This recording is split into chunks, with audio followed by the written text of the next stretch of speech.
Important update about YouTube playlists. Hey everyone. We've received many messages asking why our YouTube playlists aren't showing up. Do we create YouTube playlists? Yes, we absolutely do. So why can't you see them? Honestly, we're not sure. We've been in contact with YouTube support for several months now, but we still haven't received a clear answer or solution. After much discussion, our team has decided to take matters into our own hands. We believe the issue might be related to the number of playlists we've created on a single channel, possibly too many. Our solution? We're launching 2 additional YouTube channels, giving us a total of 3. This way, we can organize our audiobooks better and avoid the playlist visibility issue in the future. This change only affects our YouTube audience. If you're a patron supporter, you can still access all our audiobooks by visiting the collection menu on Patreon. Thanks so much for your time and continued support. Happy listening. If he wasn't a superhero from a sci-fi movie, then he must be a magician. Moreover, in this situation, she didn't want to doubt her last benefactor. Seriously, you're so obedient, it's a bit hard for me to grasp. But let me show you. A flame ignited at Roy's fingertips, simply proving his identity to Fujino. Then, seeing her surprised expression, he continued. Your original surname isn't Asagami, it's actually Asakami, right? Do you know the meaning and origin of this surname? Roy asked. I don't know. Fujino shook her head in confusion. I see, you truly don't know the history your family carries. But that's fine, I'll explain it to you. This surname is not a common one, it relates to a corner of the hidden side, known as one of the 4 demon hunter families. In that case, you probably wouldn't understand. Seeing that Fujino still looked confused, Roy decided to change his approach. Do you remember the magic I just performed? That flame? It looked a bit like a trick. I think I've seen something like that on TV. Close enough, but there's more impressive stuff. Saying this, Roy slowly raised his finger, and to Fujino's surprise, she began to float. He then lowered his finger, bringing her gently back to the ground. I actually floated? How amazing. Is this magic? Roy shook his head. This is just a trick.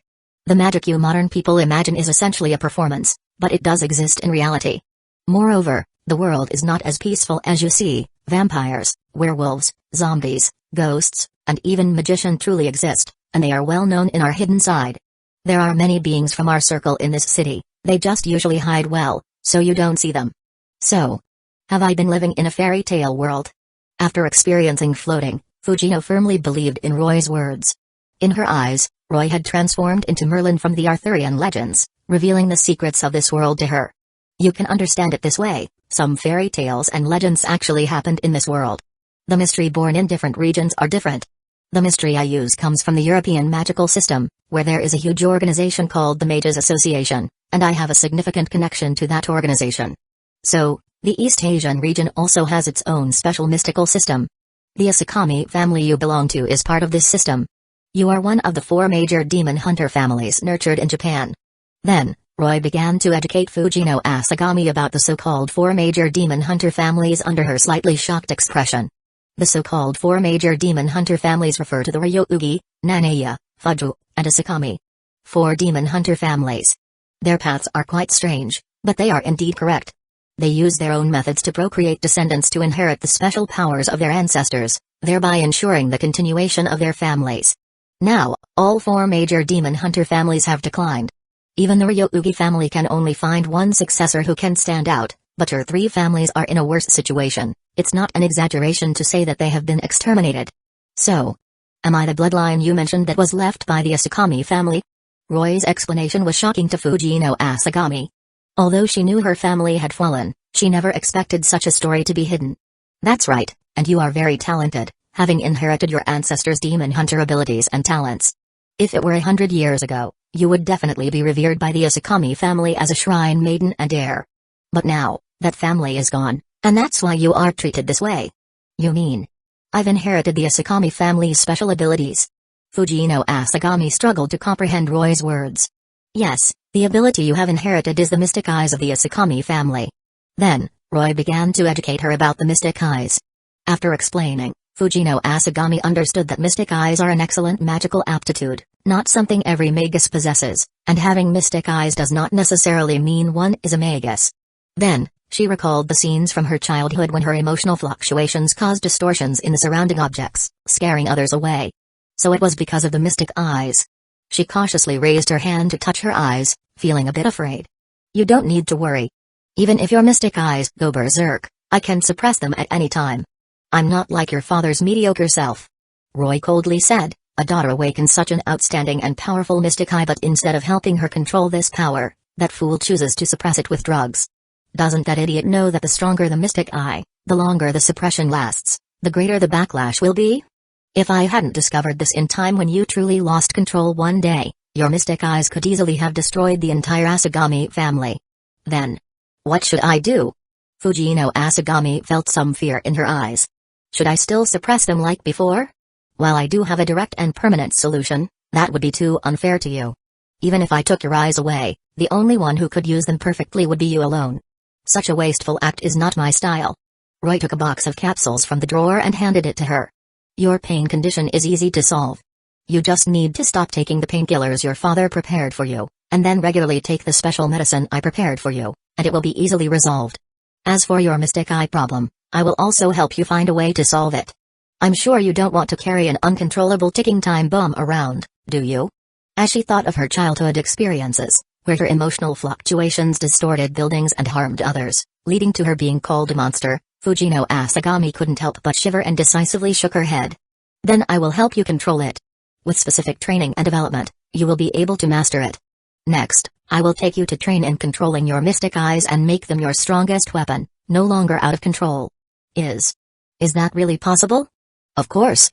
After all, I've already helped you separate from the Asagami family. I will also take care of your future living arrangements. Separated from the Asagami family? Roy made another shocking statement, leaving Fujino Asagami momentarily stunned. Then she saw him nod and reply expressionlessly, you don't think your stepfather would allow you to regain your powers, do you? If it were that simple, what would be the point of sealing your body with drugs? Since the Asagami family is already gone, it would be difficult for you to reintegrate into your previous family, so why not just overturn everything and start anew? Isn't that better? The journey ahead is long, and it should be walked by you, young lady. Then, do I have to follow you all the time? Fujino Asagami asked with a hint of anticipation. No need. I won't stay in this city for long, but I've already found your next family, and unlike your father, that family is eager for you to regain your powers. As long as you demonstrate your corresponding value, everything from your food, clothing, and housing to major life events like marriage and funerals will be arranged for you by that family. If anyone dares to bully you, just tell them that Mr. Roy is your brother. Thinking of how the leader of the Ryougi family had been crazily searching for talented individuals from both the main family and the branch families recently, Roy couldn't help but smile. Entrusting Fujino Asagami to the care of the Ryougi family was very reassuring. During this crucial time for the family's rise, seeing such a talented young girl, the leader of the Ryougi family would likely treat her like a goddaughter. Who would dare bully her then? Although he had considered entrusting Fujino Asagami to Tuko Ozaki to be her apprentice, the thought was quickly dismissed when he recalled her unreliable demeanor. She couldn't even take care of herself. About my father. Your father? You mean the one I sent to the hospital? Don't worry, he won't cause you trouble. You just need to write a severance letter, and I'll take care of the rest with him. Roy replied easily. Did he really end up in the hospital? At first, she thought he was joking, but considering the extraordinary power Roy had displayed, it wouldn't be difficult to send her stepfather to the hospital. So, is he helping me get back at him? She couldn't help but wonder. What's wrong? If there are no issues, let's go. Do you have anything important left at home that you didn't take? I can help you retrieve it if needed. Nothing. In that house, she felt like a stranger. How could there be anything precious? The memories left behind were even fewer than those with this young man she had only met twice. Then where are we going next? The Ryougi family. Eh? Is it really the biggest noble family in the city? So he is from the Ryougi family? Fujino Asagami looked at Roy in surprise. Next, I will recommend you to the head of the Ryougi family as my adopted sister. We are going to meet him now, you just need to pay attention to your manners. Okay, Nissan. Fujino Asagami revealed a faint smile. Seeing this, Roy couldn't help but smile as well. It seems she quickly accepted the change in her identity, which saved him a lot of effort in persuading her. Alright, let's go. With everything arranged, Roy took Fujino Asagami's hand and walked towards the Ryougi family. Chapter 73, 73 The eve of parting time flew by quickly. Roy had unknowingly spent 3 months in this place. He had accomplished many things here and gained a number of valuable insights. For instance, these two highly talented young girls in front of him. With their talents, it wouldn't be long before they could become independent demon hunters, and Roy was confident of this. Swish swish swish, the sharp blade continuously sliced through the air before Roy's eyes as Shiki, wielding a blade, deftly avoided the encirclement of several puppets. Thanks to her reinforcement magecraft, her body had become incredibly agile, allowing her to even hover momentarily in midair. She moved through the oncoming puppets like a swift swallow. Her ice blue, beautiful eyes granted her the unique ability to perceive the lines of all things. These lines, visible only to her, were known as death lines. They represented the points where objects could easily be cut or destroyed. All she needed to do was gently slice these lines with her blade, and she could inflict irreversible and powerful damage. In just a moment, all 6 standard configured puppets had collapsed beneath Shiki's strikes, reduced to piles of scrap metal. This fluid display of skill made Roy applaud her. Impressive. Although she possessed the chi-level mystic eyes of death perception, the fact that she had trained to this level in such a short time was also a testament to her hard work. Though she hadn't told anyone, he knew well she sneaks out of her room every night under the moonlight to practice swordsmanship. Because she is unwilling to accept defeat, she has continuously improved and finally reached the level he anticipated. In half a minute, she had defeated 6 standard puppets. This demonstrated strength was already on par with skilled combat Magus. I'm proud of you, Shiki. Huff. Huff. After completing this series of swift blade maneuvers, Shiki panted slightly. She glanced at the blade in her hand, a smile spreading across her face. I really did it. After so much training, her body had finally caught up with her eyes, allowing her to perform the Ryougi family's swordsmanship seamlessly in a short time, directly applying it to the death lines of objects and living beings. Now she was at least 100 times stronger than the version of herself from 3 months ago. Even her father, who had immersed himself in the way of the sword for years, would have no confidence in defeating her while she using her mystic eyes. She had truly grown stronger. Not only did she possess the mystic eyes, but those strange foods had also enhanced her physical condition, and various odd magecraft and knowledge had broadened her horizons and experiences. So, does this version of me qualify to keep pace with you? She quietly glanced at Roy. Probably. Not yet. She had witnessed Roy's memories and understood the brutal wars from which he emerged as the ultimate victor. Fighting alongside legendary heroes, challenging an angel that existed in mythology, enduring the pain of having his body and soul nearly torn apart. In the moments when no one was watching, he had endured so much. His strength was not innate, it was forged through the many hardships along the way. So, please wait a moment. I will catch up soon. What's wrong, Shiki? Do you need to take a break? Noticing Shiki staring blankly at the blade in her hand, Roy jumped down from the platform and asked with concern. No need. Fight me, but don't use any strange magecraft, just use the sword in your hand. Ah. Roy instinctively took the blade from Shiki's hand, momentarily taken aback. Why fight him? Didn't they just spar yesterday? Today was supposed to be the final day to test her results. He should be overseeing Shiki's training here and then checking on the situation with Fujino Asagami over there. However, when he saw the ice blue color of Shiki's eyes, he let out a breath, then slowly raised a long blade in the stance of a Western sword. If you want, I'm always ready to accompany you. All right. The two exchanged glances, and then the blades clashed suddenly. All words were conveyed through the swords. 2 hours later. On the other side of the training ground. Increase the intensity, this level isn't enough to snap an enemy's neck. Standing on the high platform, Roy looked down at Fujino Asagami, who was diligently trying to use her mystic eyes and spoke expressionlessly. Ah. Is it already at this level, and yet it still hasn't met Nissan's expectations? Fujino Asagami looked at the several puppets she had twisted into a spiral shape, her expression showing some confusion. Guessing her inner thoughts, Roy said nothing more and gently patted her head to comfort her. It was no wonder she thought this way. After all, these puppets were made of special steel and crafted by the grand puppeteer Tuko Ozaki. The fact that Fujino Asagami had reached the point of being able to snap these dolls meant she could easily twist human bodies or buildings into spirals as well. However, if it's against ordinary people, or if it's a surprise attack, then this level is indeed sufficient. Roy shook his head and explained, but if the enemy is a phantasmal species that's harder than steel, or a Magus who has already cast defensive spells, it's still quite difficult for you to inflict any harm with your current level. Fujino, your mystic eyes absolutely have more potential than this. He then began to educate Fujino Asagami on the classification of mystic eyes. Even mystic eyes are not all equally powerful. The lowest level is colorless, basic colors, and artificially created mystic eyes, which have very limited functionality and destructive power. But above these, there are powerful mystic eyes classified as gold and jewel ranks. Currently, gold rank mystic eyes are considered treasures, and jewel rank mystic eyes are even rarer and harder to find. As for rainbow rank mystic eyes, their very existence is a miracle, so don't expect them. Then what type do my mystic eyes belong to? After hearing Roy's explanation, Fujino Asagami curiously asked. Jewel rank. Just by looking at the luster emanating from your eyes, it's clear that your mystic eyes are jewel rank. Such treasures are incredibly rare, you wouldn't find many pairs even across the whole world. Roy replied seriously, as a jewel rank mystic eye, it should possess the formidable power to alter the course of battle. In the future, you should at least be able to directly distort an area the size of half the Ryougi family, only then would it be worthy of these eyes. Distort. The Ryougi family. Nissan, you really know how to joke. Hearing the example Roy gave, Fujino Asagami felt somewhat embarrassed. To hear someone who has always lived in the Ryougi family talk about distorting the Ryougi family itself was truly strange. However, Roy didn't pay attention to her thoughts. After all, even if he did demolish the Ryougi estate, the head of the Ryougi family wouldn't have any objections.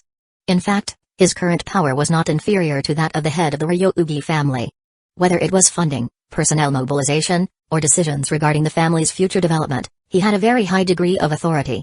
Calling him the honorary head of the Ryougi family would not be an exaggeration. However, Roy did not care for this so-called title.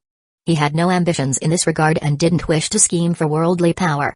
Even if he truly became the head of the family, the biggest beneficiary would still be the Ryougi family. After all, he possessed the complete third magic. After all, as master of the third magic, his family was meant to be the inheritor of the third magic. And the concept of inheriting the miracle of magic was self-evident in the moonlit world. The concept that your mystic eyes possess is distortion. Let's tentatively call them the mystic eyes of distortion. As for their specific abilities, you probably already understand quite well. Roy pointed at Fujino Asagami's eyes to explain, your left eye is left rotation, and your right eye is right rotation. It can twist objects being focused on from two directions to achieve the purpose of breaking something. What a destructive mystic eye. It indeed resembled divine might in terms of destructive capabilities. Roy couldn't help but think. What a pity, your eyes can only twist tangible substances. They can't affect conceptual things, for example, space, time, and perception cannot be distorted. Otherwise, these eyes would truly be the bane of all existence. Distorting space and time. How could such eyes that defy physical laws possibly exist? Fujino Asagami couldn't help but retort. Who knows? Even eyes that can annihilate everything exist, so why couldn't there be eyes that distort concepts? The world is vast and endless, no one dares to claim they've seen it all. Perhaps they exist in some corner of a certain world. Eyes that can annihilate everything. Fujino Asagami's mind involuntarily conjured that figure. Roy shrugged and continued, alright, enough idle chatter during the break. Let's continue the practice. Your starting point is too low, your level of using mystic eyes and magecraft isn't great, so you need to put in more effort. Yes. Hearing Roy's words, Fujino Asagami lowered her head in shame. If possible, she really didn't want to disappoint her Nissan, Roy, who had saved her. Not just Roy, even the members of the Ryougi family had high expectations for her. She wanted to do her utmost to meet everyone's expectations. She still remembered 3 months ago when, introduced by Roy, she met the stern head of the Ryougi family. Initially, she was quite nervous upon hearing he was the head of the Ryougi family, thinking that the most prominent family in the city and a gang leader would be hard to get along with. However, within a few minutes of meeting her, the head of the Ryougi family showed a dramatic change in expression and attitude, immediately picking her up and offering to adopt her as his goddaughter. His seemingly cold exterior but warm interior was completely different from her father's icy demeanor. It felt like being embraced by a warm uncle, much more like a father. The other members of the Ryougi family were also very kind to her. Although they treated her with respect, they also cared for her meticulously, allowing her to feel the warmth of family once again. Later, she learned that the esteemed Nissan had not only taught her but also another girl named Shiki Ryougi, who could now also be considered her godsister. She was the only daughter of the Ryougi family, and she was completely different from herself. Powerful and gifted, far surpassing her own timid and half-hearted efforts. She had realized this during their first meeting. Although Shiki Ryougi was not particularly eloquent, she genuinely cared about her. When she first arrived, she would visit her, inquire about her training progress, and practice with her. She treated her just like a real older sister. During their time training together, Shiki progressed rapidly. She could sense that Shiki was far more talented than herself, a quality that couldn't be envied. Yet even so, she didn't want to fall too far behind. As one of the only 2 people taught by her esteemed Nissan, She had to muster her motivation and respond to everyone's expectations. Thoughts swirled in her mind, and the brilliance in Fujino Asagami's eyes shone even brighter, her magical power growing stronger. In front of her, the doll at the intersection of their gazes shook even more violently and then twisted in a strange manner. This girl. Seeing the visible enhancement of her mystic eye, Roy couldn't help but utter a few words of admiration. Could Fujino Asagami really be talentless? That was impossible. A girl born with jewel-rank mystic eyes couldn't possibly lack talent. She was merely suppressed for too long and overshadowed by Shiki's outstanding abilities. Her existence already surpassed that of more than 99% of humans in this world. She was truly a gifted individual. If he sent Fujino Asagami to the clock tower, those great families would undoubtedly compete to extend their olive branches to her. However, he would never send such a good girl to that place of power struggles. With his teaching ability, and with Toko Ozaki later taking over, he could definitely help these two girls grow at the fastest pace. After 3 months of special training, they finally possessed a certain level of self-defense capability. With the mystic code he left behind and Toko watching over them in the Ryougi family, even if Araya Sauron had immense power, he wouldn't be able to barge in and cause trouble. He could leave tomorrow with peace of mind. During this time, he didn't just teach these two girls, he never neglected the development of his own magecraft either. Having read a lot of the research materials left by Matusken regarding magic crest and spirit summoning in the basement, he wanted to use his abilities to replace the function of the Holy Grail and construct a simple ritual for summoning heroic spirits. By then, the Ryougi family would have another servant on their side, bringing a huge surprise to Araya Sauron. Although the theoretical construction had been completed, the instability of the ritual and its own peculiarities had hindered the summoning ritual from being successful, which left Roy puzzled. He repeated the ritual many times but ultimately couldn't solve the problem. There were still many doubts in the materials left by Matusken, and his understanding and application of the third magic weren't yet at a proficient level. It was like guarding a massive mountain of gold while not knowing how to spend it. He could only hold on to great wealth in vain. This wouldn't do, he had to find a solution. Thus, he decided to visit the Innsburn family, which had conducted the most research on the third magic, to find related materials and improve his summoning ritual before flying to London tomorrow. Speaking of which, 3 months had really passed in the blink of an eye. It was surprising how quickly it had gone by. Now it was finally time to say goodbye, girls. Though I felt some reluctance and concern, I couldn't stay by your side forever. Let's look forward to our next meeting. When we meet again, I believe you will have grown even more. If you encounter any insurmountable difficulties, just ask Toko for help. If she can't solve it either, use the gift I gave you to contact me directly. No matter when or where, I will rush back here as quickly as possible. Roy didn't leave without saying goodbye. That night, after telling Shiki and Fujino that he would be leaving tomorrow, he instructed them on many precautions like a father would. Though they showed some reluctance, they quickly accepted it. After all, they were merely parting ways, not forever. They would see each other again in a year or so. Seeing the strength the two girls displayed, Roy smiled with relief. Now he could leave with peace of mind. This news quickly reached the head of the Ryougi family. He postponed his affairs and hurried back that night, insisting on holding a farewell banquet. His enthusiastic demeanor made it hard for Roy to decline. Thus, under the girls' disapproving gazes, the usually dignified head of the Ryougi family was once again made drunk by Roy, before being dragged back to his room by his wife. Taking advantage of the night, Roy bid his final farewell to the two girls and then boarded the car driven by Akitaka, heading back to Fuyuki City overnight. Looking forward to seeing you again, Shiki and Fujino. I hope that when we meet next time, you will have grown into a capable demon hunter. He thought to himself, fully believing it. Chapter 74, 74 Innsbruck in Western Europe. In a mountainous forest covered by wind and snow throughout the year, there lies a vast expanse of private land belonging to the Innsbruck family. The Innsbruck family was established by the disciples of the magician of the third magic. The timeline traces back to the very first year of the Common Era. This rather eccentric Magus aimed to recreate the magnificent miracle of the third magic mastered by their master and sped down the path of chaos. However, after a long period of attempts, they realized that their abilities might not be sufficient to reproduce the miracle of the third magic. They began to diverge from their original path and, using the magician of the third magic as a template, replicated many individuals akin to their teacher. They aimed to have these replicated unique individuals inherit the magical legacy left by their teacher, thereby achieving their goal of reproducing the third magic. Thus, the Innsbruck family was born. After many years of trial, they finally produced their best creation in the last few centuries, known as the homunculus referred to as the Holy Maiden of Winter, Justiz Liesrich von Innsbruck. The emergence of this creation invigorated the Insburn family, as it proved that their approach to replicating the third magic was indeed correct. Next, they only needed to attempt to continuously replicate this miraculous process and seek patterns within it, and they would surely be able to create individuals who could fully master the third magic like their teacher. However, subsequent unforeseen events shattered their original plans. A Magus named Magus Odin approached the Holy Maiden of Winter and successfully persuaded her to lead the Insburn family into that whimsical magical ritual. This incident caused the Insburn family's best creation to vanish.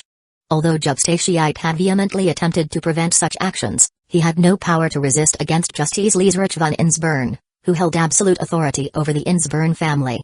He could only watch helplessly as the Insburn family's finest creation returned to square one, with the entire family being dragged into a ritual known as the Holy Grail War, leaving all the efforts of the Magus in vain and forcing them to start planning anew. After experiencing 4 Holy Grail Wars, Jubstachiite and the entire Insburn family finally gave up on this ceremony. Intelligence reports had indicated that in this Holy Grail War, someone summoned monsters that should not exist in this world using the power of the Holy Grail, and the replica of the Holy Maiden of Winter, Iris V. von Insburn, also perished in this Holy Grail War. The Fuiuki Holy Grail had already been dismantled by those with ulterior motives. One could say that this grand magical ritual, spanning over centuries, had finally come to a complete end here, and thus he no longer held any thoughts about that thing. They now wished to focus solely on inheriting the will bestowed upon them by the creators, aiming to bring the third magic back into this world. So when Amiya Giritsugu broke into the Insburn family's territory and took away the now worthless Ilya, he merely watched without making much effort to stop him. He had grown tired of concerning himself with this family and had no desire to engage in these meaningless battles. After all, she was just a worthless doll. If Giritsugu wanted her, he could take her without issue. Thus, Amiya Giritsugu was able to leave the territory of the Insburn family unscathed.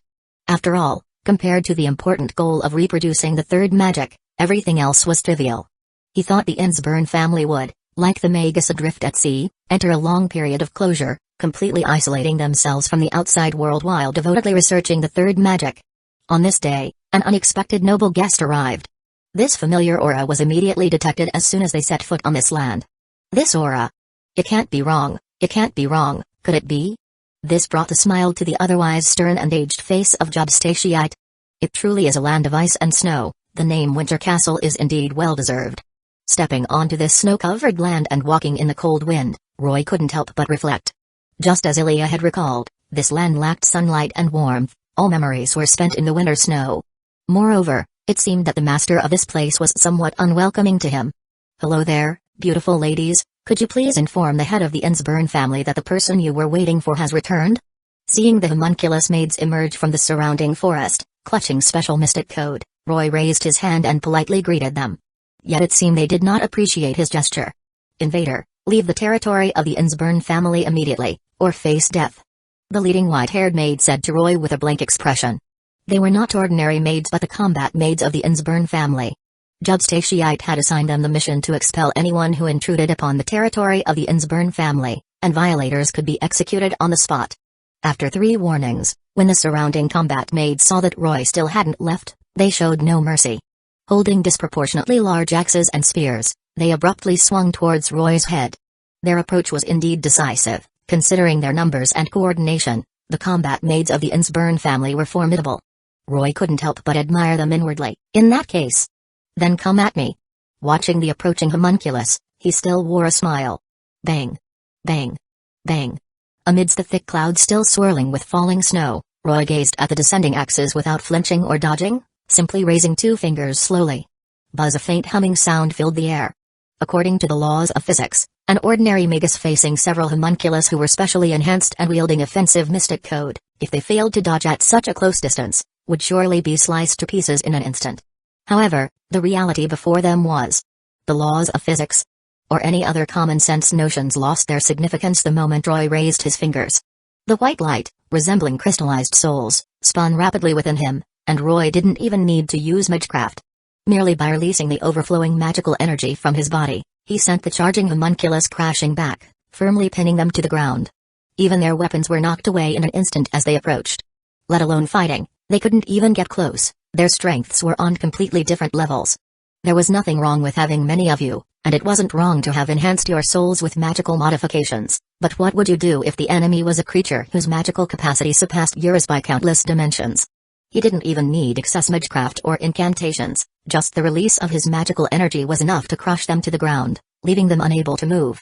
The Battle of Magus indeed revolves around magecraft and compatibility, but as long as your magical strength can completely overwhelm the enemy, there's no need to adhere to these most basic combat principles. With the unrestricted release of his magical energy, the snowflakes still falling in this area were swept away in an instant by the explosive surge of magical energy. This area, usually under the harsh winds and snow, surprisingly, came to a halt. At that moment, the entire snowy world fell silent. Most of the homunculus were knocked out cold, leaving only two relatively capable leaders who could still struggle on the ground. Are you really not going to come out and see me? Do you want to force me to fight my way to the castle? Roy ignored the maids and focused his gaze on a certain direction in the snow, questioning aloud. Thud thud thud, accompanied by a series of clear footsteps, an old yet somewhat excited voice responded from a distance. There's no need for that. You have already proven your identity and strength, and you've shown me the miracle of fulfilling our ancestors' long-held wishes. An elderly man with silver-white hair and a serious expression appeared. He was Jubstachiite van Insburn, the head of the Insburn family. He stared blankly at Roy standing in the snow, his cloudy eyes lost in thought. In his vision, the figure before him seemed to overlap with the original magician from a century ago. The breath engraved in fate and this terrifying power were telling him that this was the new magician of the third magic who had inherited the legacy of his ancestors. He then bent down toward Roy and spoke with immense respect. The new magician of the third magic, who holds the miracle, after a long time of trying and waiting, I have finally awaited your return. In accordance with the last will of the ancestors of the Insburn family, please take over all the heritage of the Insburn and lead the family to glory once again, proclaiming the return of the third magic to the world. We will forever serve you and are willing to sacrifice our lives at your command, swearing in the name of the Insburn family. At this moment, not just Jubstachiite van Insburn, but many homunculus at the end of the snowfield, feeling the return of the third magic, gathered here and knelt before this new master. They had waited too long for this moment. From the first year of the calendar until now. Now you have finally returned. Inside the Insburn castle, Roy, surrounded by a group of homunculus, looked down from the throne at them. Although he was not accustomed to this feeling of looking down on others from the top of the throne, he did not refuse since it was the request of the entire Insburn family. They said this position was left for the magician of the third magic by the original ancestors, which had been empty for hundreds of years, and now they hoped he would sit in it to fulfill their wishes. Sitting on the magnificent throne, Roy glanced at the head maid who had been apprehended by the Insburn family's knights for having acted against him, and his eyelids involuntarily twitched.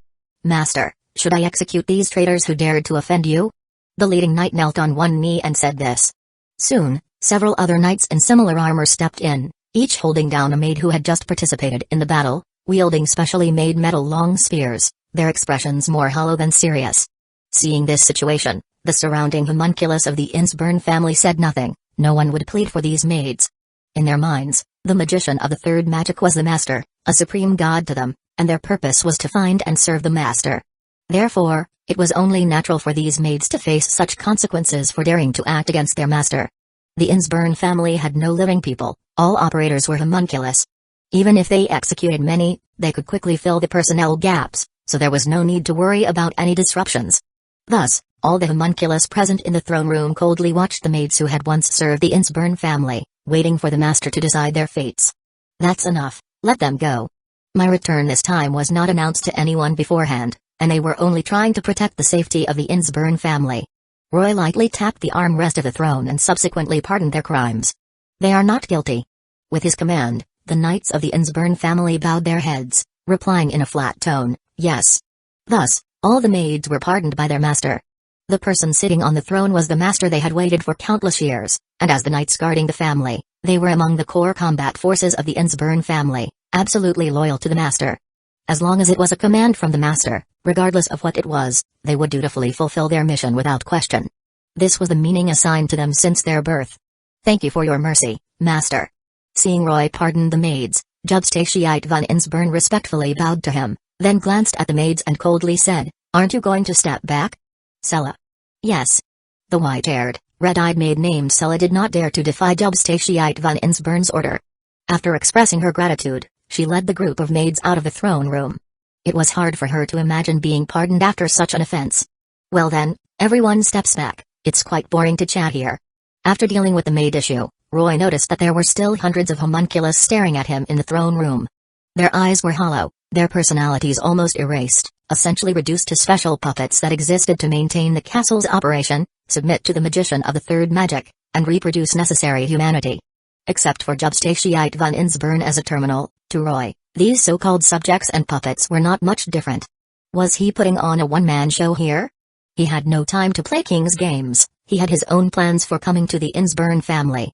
Let's dismiss the court. No, it should be a meeting adjourned. Jubstatiite van Insburn, come with me, I have some questions for you. As you command. Roy waved his hand, stood up from the throne, and sent the puppets away. Master, do you have any orders? Jubstatiite, who was called out alone, walked alongside Roy through the corridors of the Insburn family castle, attracting the attention of many passing homunculus. Although some knights offered to stay nearby to protect Roy, he declined their offers. The reason for bringing Jubstatiite was that he was different from other homunculus. Jubstatiite was an artificial intelligence created by the disciples of the magician of the third magic to control the castle's core, making him the father of all homunculus manufactured by the Insburn family. Therefore, some of the secrets about the Insburn family could only be appropriately asked of him. Roy asked, according to the teachings of your ancestors, I should now be considered the head of the Insburn family, right?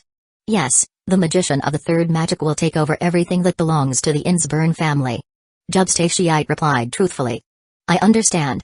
Receiving a positive response, Roy nodded slightly and then directly inquired, then could you bring me the research materials regarding the third magic, as well as the manuscripts left by the first magician of the third magic, and where the magic seals of the Insburn family are located? I still have a shallow understanding of the third magic and have not yet comprehended its mysteries fully, so could you give me everything related to the third magic of the Insburn family? Of course, this is something you are meant to inherit. I will send someone to deliver it to you shortly. Hearing this, Jubstatiite calmly agreed to Roy's request, showing no emotional fluctuations on his face. In his view, these were already Roy's possessions, and he, as a terminal, was merely temporarily holding them. Now that the master had returned, the entire family belonged to him, and there was no longer a need for a servant like him to take charge. Seeing things proceed so smoothly made Roy feel a bit happier. Then I'll trouble you with that. Just send the materials directly to my room, I want to delve into the mysteries of the third magic. The Insburn family will continue to operate as usual, under your control. I won't be staying long this time, I'll likely leave in about 2 months, and then everything will return to normal. Roy's words made Jubstatiite fall into contemplation, and he looked at him with some confusion as he spoke. Why is that, master? Why don't you want to stay here? As the returning magician of the third magic, you should lead the Insburn family to declare the return of the third magic to the world. From Jubstatiite's standpoint, if possible, he truly did not want the magician to roam around carelessly. He feared that the new magician might suddenly leave, just like the past Hope, Holy Maiden of Winter, had done, plunging the Insburn family back into confusion for hundreds of years or even longer. In this land, they had waited painfully for hundreds of years, and they could not afford to lose their master again. I will naturally announce the return of the magician of the third magic to the world, but compared to sitting here on this narrow piece of land with a share of power, I would rather go out and explore. My mind is vast, and my thoughts are free. This place is insufficient for me to wander, so I want to see the world. I wish to encounter beings like me or even stronger, to challenge them and examine myself, to evolve continuously until I can truly surpass. Roy answered in a calm tone, his gaze serious and devoid of any impurities. Of course, his words contained an undeniable resolve. No matter how much Jubstatiite tried to stop him, he could never remain in the Insburn family forever. This statement successfully made Jubstatiite shake his head. For a homunculus, it was quite difficult to comprehend what the master was saying, but contemplation and transcendence were also parts of evolution. Roy remained silent as he looked at the quiet Jubstatiite. He gently patted his shoulder and then turned to leave. The Holy Grail War has ended. Before I arrived, when Amiyagiratsugu took Ilya away, you didn't forcibly stop him. That was well done. However, it's time to let go. There's no need to adhere to the past unchangingly, now both you and I have new paths to walk. We just need to support each other. After leaving this remark, Roy no longer looked back. There was no need to say anything further. For the will had already been conveyed, hadn't it? Whether for the future of the Insburn family or his own path. At this moment, it was already grasped in each other's hands.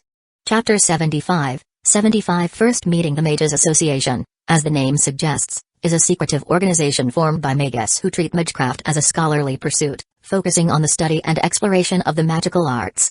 The Magus Association is comprised of 3 distinct institutions.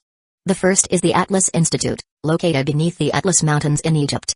This place is a sanctuary for alchemists, where countless legendary mystic codes that defy the common laws and magecraft have been born. Even the dead apostle ancestor, Knight of Wallachia, was once a renowned alchemist from the Atlas Institute when they were still human. The second is the Wandering Sea, a massive mountain range drifting in the North Atlantic. It exists on the boundary between the world of men and the other side and focuses primarily on researching the Age of Gods magecraft and more profound mysteries and taboos. The dead apostle ancestor, NRVNQSR Chaos, also hailed from the Wandering Sea. The third is the place he headed to, the Clock Tower, the premier magical academy located in the London area. The Magus Association was founded out of fear that mystery would leak to those outside their side, gradually becoming common knowledge. If such mystery became widely understood, they would lose their power and cease to be mystery. Such a situation would extinguish any hope of reaching the root, the ultimate source of all magic and magecraft, and block the path to accessing it. Thus, Magus who seek the root, regardless of nationality or school of thought, formed a unique group that encourages cooperation and mutual support, at least, in name. However, discrimination and conflict have never ceased within the association. The Magus Association was established to manage and conceal magecraft, with its mission to promote the development of magecraft. To protect themselves from threats, they maintain armed forces. They also hold research facilities and qualifications to further the advancement, or perhaps the decline, of magecraft, and laws to suppress magical crimes. Unlike the hidden first 2 institutions, the third part of the Magus Association, the Clock Tower, is known as the public face of the world of magecraft and is open to all Magus. The Clock Tower's headquarters is located on the outskirts of London and is divided into 11 disciplines. It can be considered the highest educational institution in the world of magecraft. Even in the Golden Age, it was regarded as the central hub of the world of magecraft, with its influence extending over 80% of the magical forces in Western Europe. Most Magus from Western Europe, except for those involved in hidden mysteries, choose to join the Clock Tower for further education. At this academy, any Magus with talent is welcome to study. The entrance exam is not particularly difficult, it merely tests a person's aptitude for and talent in magecraft. However, this is only easy for families with generations of lineage. For first-generation Magus or those from recently established Magus families, passing the Clock Tower exam is still quite challenging. However, if you possess a personal recommendation from a high-ranking member of the Clock Tower, such as a lord, the situation is different. With such a letter, you can directly enter the institution without any need to take an exam. The Clock Tower. Though it is called an academy, it is far from being a safe and stable place. Most Magus are self-serving and devoid of moral standards. Some even disdain humanity, viewing themselves as separate from it. Expecting these individuals to follow established rules or adhere to human ethics is nothing short of a fantasy. At this point in time, the entrance exams for the Clock Tower have long since concluded. However, due to possessing a recommendation letter from Lord Kenneth Elmelloy Archibald, the Lord of the Department of Mineralogy, Roy was granted the privilege of entering the Clock Tower without needing to take the exam. Additionally, he was allowed to bring a companion to study with him. That said, this privilege didn't mean much to him. The world of magecraft here is far from pleasant. Nobody would willingly sink into this quagmire. At least in his eyes, there was no one suitable around him to accompany him to this cursed place. Stepping off the long-haul flight, Roy concluded his over 10-hour journey in the air. After staying at the Innsbruck residence for about 3 months and obtaining the knowledge he sought, he boarded a flight to London, preparing to visit the Clock Tower. Setting foot on the land of London, a place brimming with magical energy, Roy checked the time on his watch and then opened an envelope, following the route outlined inside to find his pickup. Following the directions, he quickly crossed the airport and arrived at a blue phone booth nearby. However, there was no sign of the person sent to pick him up, which left him a bit puzzled. They had arranged in advance for someone to meet him here. Since it was his first time in London, and given the city's complicated layout, he thought perhaps he might have gotten lost. So Roy dialed Kenneth's number once again, asking him to arrange a pickup. "I found it, this is the number." Flipping through the contacts on his phone, Roy dialed Kenneth's number. Ring. Ring. Ring. After a few simple rings, the call was quickly answered on the other side. "Hello, this is Elmelloy Archibald. Who are you looking for?" The voice of a young girl came through, speaking fluent English. "I'm looking for Professor Kenneth Elmelloy Archibald." "Professor? Ah, so you're my uncle's student? But knowing this number means you must have a close personal relationship with him. Hold on a moment, I'll pass the phone to him." The girl's voice responded on the other end. "Yes, this number. Are you Roy?" Soon, Kenneth's familiar, sharp voice came through the phone. It's me, Professor Kenneth. You've arrived in London already? That was fast. What? You didn't see that idiot Waver? So Waver was supposed to pick him up? No, I didn't run into him. I followed the map you gave me and walked around the airport, but I didn't see him. Could you have given me the wrong flight information?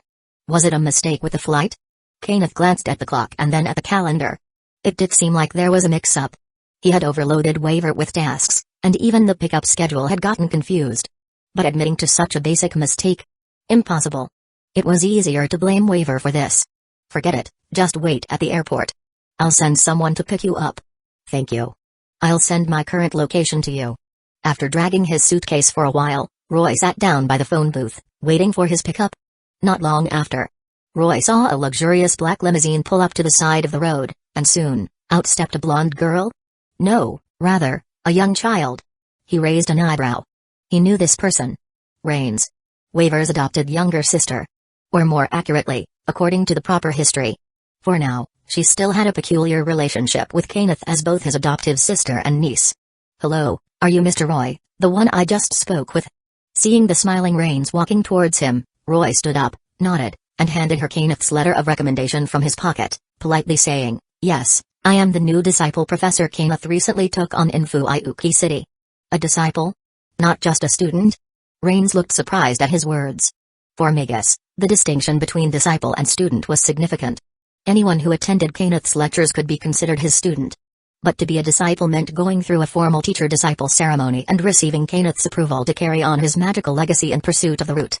As far as Rains knew, her uncle had never officially taken on a disciple before. Even Waver Velvet, who was fairly close, was only a student, not an official disciple. Yet this young man had been acknowledged by her highly selective uncle. This surprised her. Very well, allow me to introduce myself. I am Rains Elmeloy Archisort. You may just call me Rains. Alright, Rains? Roy hesitated slightly as he said it. It felt awkward to call a 6 or 7-year-old miss. So this felt more natural. Huh?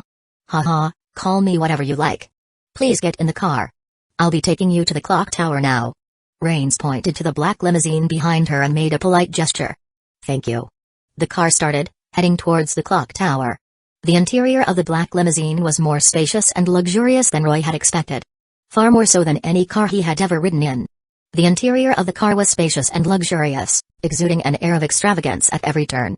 Since Kenneth had returned alive from Fuiuki City, the Elmeloy family had not fallen as it would have in normal developments, and it remained a powerful and prestigious household in the world of magecraft. Rains poured a cup of tea for Roy, politely offering him a smile, and then asked, By the way, Mr. Roy, how did you come to know my uncle and become his disciple? After all, my uncle is a genius, and his standards are incredibly high. Since you've caught his eye, you must possess extraordinary talent as well. You flatter me. My meeting with Professor Kenneth was just a coincidence. Roy replied with a smile, answering earnestly, I don't have the exceptional talents that Professor Kenneth does. The fact that I've made it this far is simply due to the favor of the goddess of fate and the help of my companions. There's nothing much worth boasting about. Very modest. He doesn't display the arrogance typical of a genius. Despite being recognized and accepted as Kenneth's disciple, someone whom her discerning uncle held in high regard, Roy claimed he was just an ordinary person with good luck. Naturally, Rains didn't believe this. If he were truly mediocre, there was no way Kenneth would have taken such an interest in him. However, through these brief exchanges, Rains began to understand the personality of her uncle's disciple. He was humble, approachable, and had a pleasant temperament. So normal that he didn't seem like a magus, but more like an ordinary person. But was this his true nature, or just a facade? Rains was quite curious. You're being modest. Pure luck wouldn't have been enough to earn the recognition of Lord Elmeloy. Rains continued probing, May I ask where you previously specialized in magecraft? And how many generations has your family been practicing magecraft?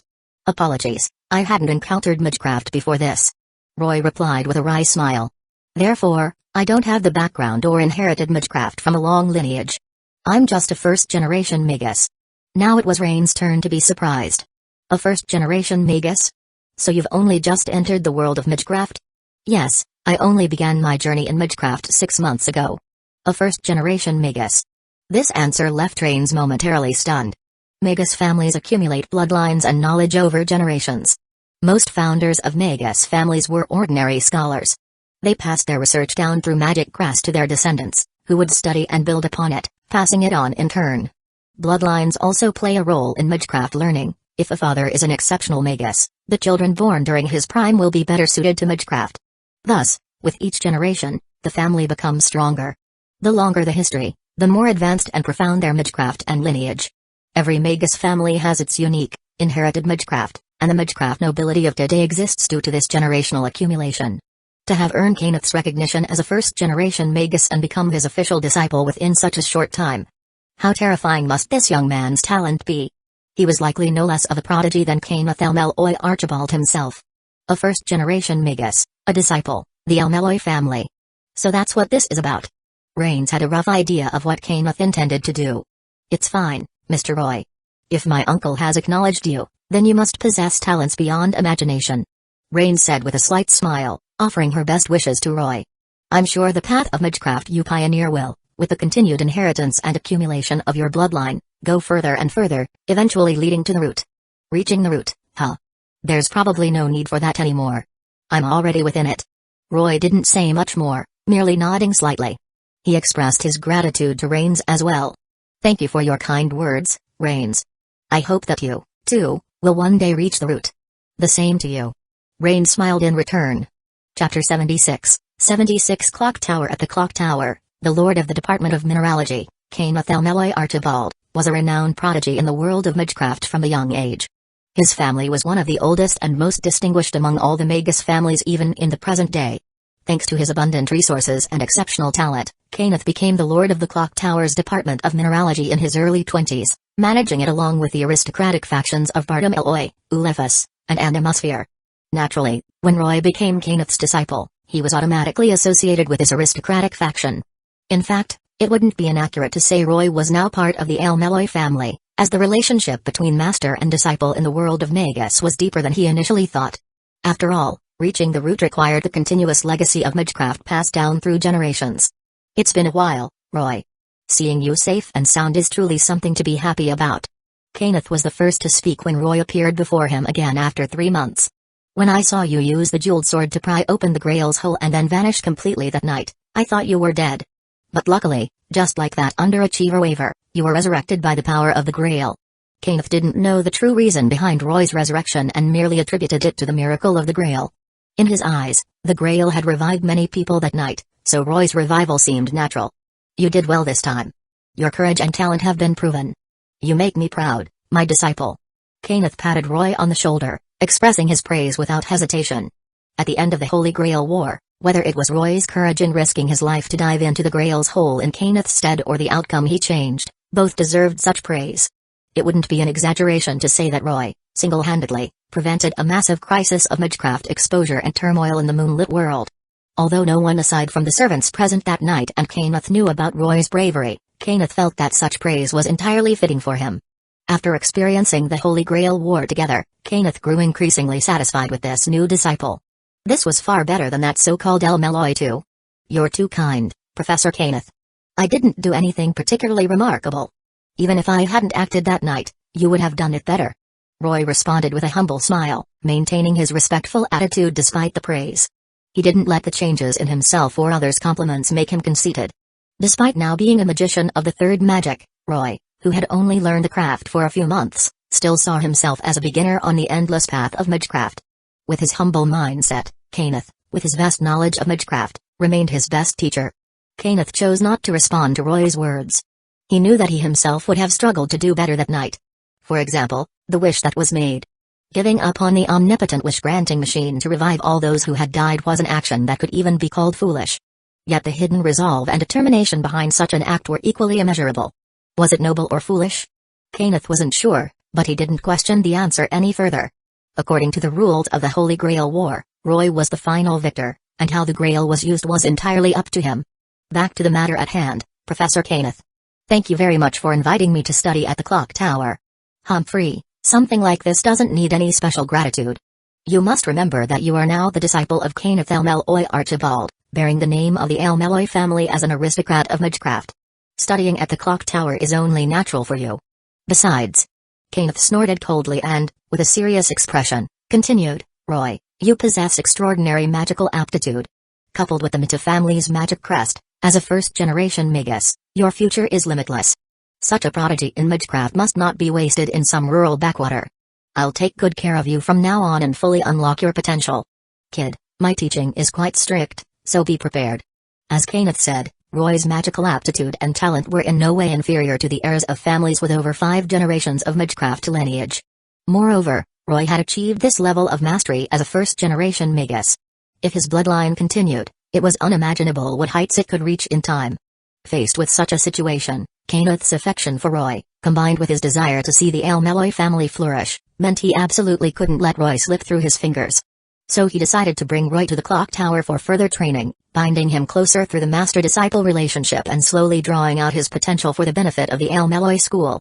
He also intended to incorporate Roy's bloodline into the family, creating a new and promising branch that would make the family even more prosperous.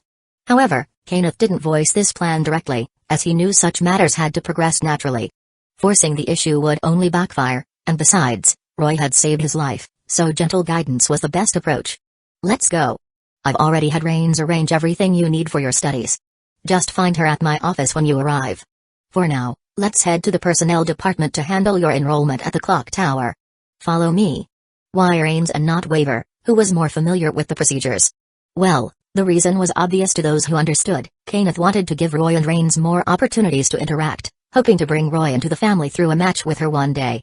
Another reason was that Waver Velvet was still buried under the mountain of additional assignments and materials Kenneth had tasked him with. Since the end of the Holy Grail War, Kenneth's opinion of Waver had changed. After observing him personally, Kenneth had to admit that this fool, whom he had once disregarded, did indeed possess a certain unique talent. So, Kenneth had set a test for Waver. If Waver could pass, Kenneth would recognize him and allow him to join the Malloy faction, giving him the chance to prove that thesis of his, which Kenneth had once dismissed as garbage. And the result? Waver hadn't disappointed Kenneth over the past 3 months. He had completed every task with precision, leading Kenneth to realize that Waver did indeed have remarkable academic talent. Adhering to the principle of making the best use of people, Kenneth promoted Waver to assistant professor at the Malloy classroom, helping to lighten his own workload while giving Waver the chance to prove himself. From then on, Kenneth had much more free time, while Waver began working tirelessly to the point of exhaustion, heading down the path of overwork. Not only did Waver take on 40% of Kenneth's academic responsibilities, but he also faced constant review from Kenneth. Such a life would continue until Waver fully took over Kenneth's academic research, at which point he would inherit the Malloy classroom and finally receive Kenneth's full recognition. In other words, Waver had a long and challenging journey ahead, possibly even a never-ending one. But it wasn't impossible. Compared to the past, there was at least hope now. A chance to prove himself. With that in mind, Waver Velvet buried his head and continued his relentless work.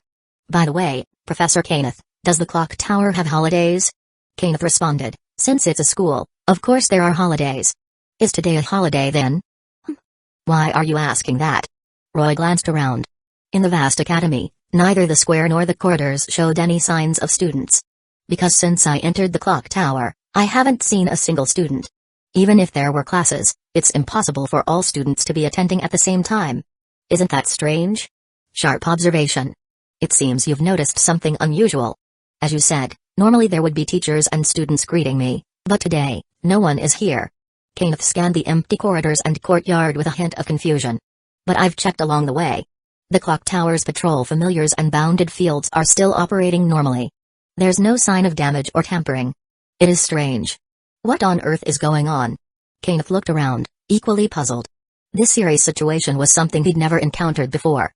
Buzz at that moment, a certain colorful jewel hanging around Roy's neck began to vibrate slightly, emitting a glimmering light. He had a rough idea of what was happening. Sigh. I suppose someone has come looking for me. Roy sighed softly and then glanced at Kenneth. What is it? Kenneth looked curiously at Roy, who had suddenly stopped walking. No, it's nothing. Just, Professor Kenneth, I'll be needing your help later. Help with what? Kenneth had no idea what Roy was talking about. Roy didn't elaborate, merely following Kenneth into the main building of the clock tower. As soon as the two of them entered, the dense crowd and the quiet atmosphere caused Kenneth's face to stiffen suddenly. Because in front of them stood several lords. Lords of zoology, astronomy, creation, and even his own father-in-law, the Lord of Spiritual Levitation. Lined up in a row. Seeing Kenneth walk in with Roy, none of them said a word. They remained in their places, standing respectfully next to a tall, robust elderly man. Following their gaze, at that moment, Kenneth realized the reason behind the strange situation. He was equally shocked. The ever-elusive magician of the second magic, the pinnacle of magecraft, the wizard marshal, Kisser Zelrach Schwenorg, had personally arrived at the clock tower and openly entered. No wonder it was so quiet today. With the magician of the second magic present, who would dare to move freely? The lords had dispersed all the students in advance. Only the upper echelons of the clock tower or the lords themselves were allowed to stay. They did not even dare to show any disrespect in front of the magician of the second magic. It was as if they were students facing a strict teacher, barely daring to breathe. Similarly, a cold sweat dripped from Kenneth's forehead. He was more nervous than the other lords. After what had happened recently, his respect for him was mixed with fear. He revered the boundless power and mastery of magecraft that Zelrach possessed, but he was also terrified that Zelrach might come to correct the history where Kenneth was supposed to have died. Roy had already informed him that the jeweled sword had shattered in a direct confrontation with the false angel. This sent a chill down Kenneth's spine. The jeweled sword lent to him could no longer be returned, and he feared Zelrach would come to settle the score. The sword's value was far beyond anything he could ever repay, even if he sold everything he had. Greetings. As Zelrach's imposing figure approached him, Kenneth became so nervous that his speech faltered. To his surprise, Zelrach paid no attention to Kenneth's inner turmoil. He merely glanced down at him and then nonchalantly walked over to Roy, extending his hand. Kid, where's my mystic code? So, he was here to settle accounts. Kenneth's anxiety deepened. Sorry for your sword shattered. Completely. I gave some of the remaining fragments away, but all that's left is the core.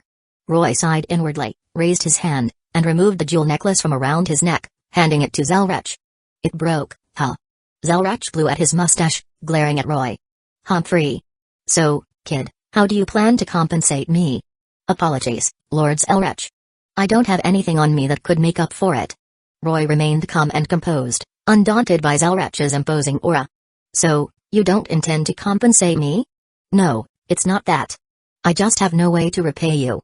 If there's anything I can do to make it up to you, just let me know. Upon hearing this, a glint flashed in Zelrach's eyes, and a faint smile appeared at the corner of his mouth. That's better. Let me think about how you can make it up to me. It was clear that this was the answer Zelrach had been waiting for. What is going on here? Watching Roy converse with Zelrach. Practically as equals. Kenneth's face twitched. He knew that Zelrach had came to reclaim his mystic code. Roy had already reported to him over the phone about the jeweled sword being shattered, most of it lost in the chaotic flow of magical energy from the Holy Grail explosion. There was no way to recover it. Although Zelrach had been furious when he heard the news, Kenneth knew it was beyond Roy's control. The collision of third and second magic had unleashed unimaginable power. He had intended to apologize in person when Zelrach eventually came. But why had Zelrach bypassed him and gone directly to Roy? And why were the two of them conversing as if they were on equal footing? This didn't just shock Kenneth, the expressions of the other lords standing by were equally stunned. They were astonished at the identity of the young man Kenneth had brought. How could he be so familiar with Zelrach? The dynamic between them was like no distance or disparity in status. Here's the deal, help me with 5 tasks, and I'll forget about my mystic code. I'll even throw in some extra compensation. How does that sound? Roy looked at the 5 fingers Zelrach held up in front of him, shook his head slightly, and raised 2 fingers in return. That's too many. I can only do 2. Hey, you wish, kid. Zelrach snorted, dropping 1 finger to make it 4. 4 tasks. No room for negotiation. 2 tasks, take it or leave it. Otherwise, I'll just keep it. Better watch out. I might just disappear on you. 4 tasks and I won't budge. Even if you run and hide, I'll drag you out of wherever you go. Don't forget who else is in there.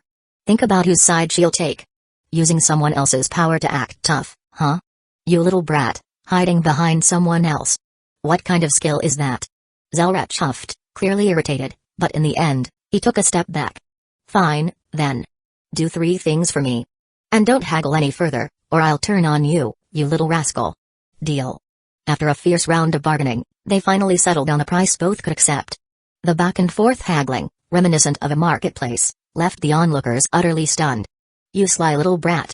Zelrach blowing his beard. He wasn't entirely satisfied with the price he got in exchange for the jeweled sword. Nothing sly about it. You were the one who asked for an outrageous price first, old man. Same to you, little brat.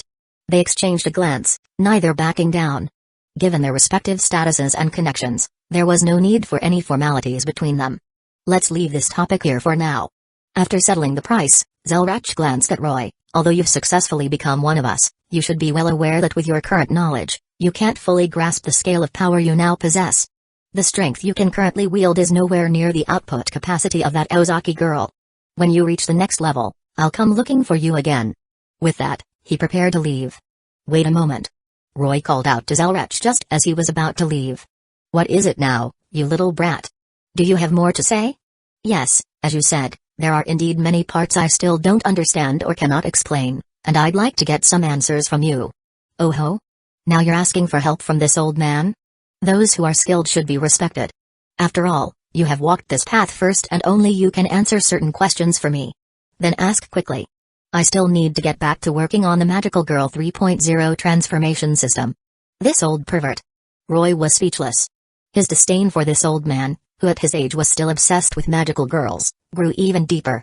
But he still had to ask what needed to be asked. Glancing at the onlooking lords who were still observing the scene, his intention was clear. So you need a quiet place, huh? You really do have a lot of requests, little brat. Fine, follow me. Zelrach waved his hand, opening a dimensional rift, and stepped through first. Apologies, Professor Kenneth. I have something to take care of with Zelrach. I'll explain everything when I return. Before leaving, Roy didn't forget to bid farewell to the still-stunned Kenneth. You. Kenneth wanted to ask something, but there were so many questions swirling in his mind that they got stuck in his throat, unsure where to begin. Hey, brat, stop dawdling. Are you coming or not? On my way. Roy nodded and quickly followed, stepping into the dimensional rift. As the rift closed, both of them vanished, leaving behind a crowd of bewildered onlookers who soon erupted into conversation. Who on earth is that young man? To speak with Lord Zelrach like that? 3 things. So, 3 tasks. And Lord Zelrach said that boy is like him. What could he have meant by that? Dead apostle ancestor? Or a magician? This thought arose in their minds, and their eyes filled with disbelief. They all turned simultaneously to look at the still shocked Kenneth. Lord Almeloy, you brought that young man in. Do you know who he really is? Looking at these lords, who usually never got along, now asking him questions in unison, Kenneth wanted to shout back at them, how would I know? But out of noble courtesy, he maintained his composure as an Almeloy uncalmly replied, that's my new disciple, probably. Disciple? Probably. I don't know the details either. Let's wait until they return to ask. Excuse me, gentlemen, I have other matters to attend to. With that, Kenneth quickly left, not looking back. He finally understood the meaning behind Roy's earlier words, in a moment, I'll be troubling you. That brat really had given him a shock. But, like the other lords, he was dying of curiosity. What secrets was Roy hiding? What exactly had happened to him during that final period inside the Holy Grail?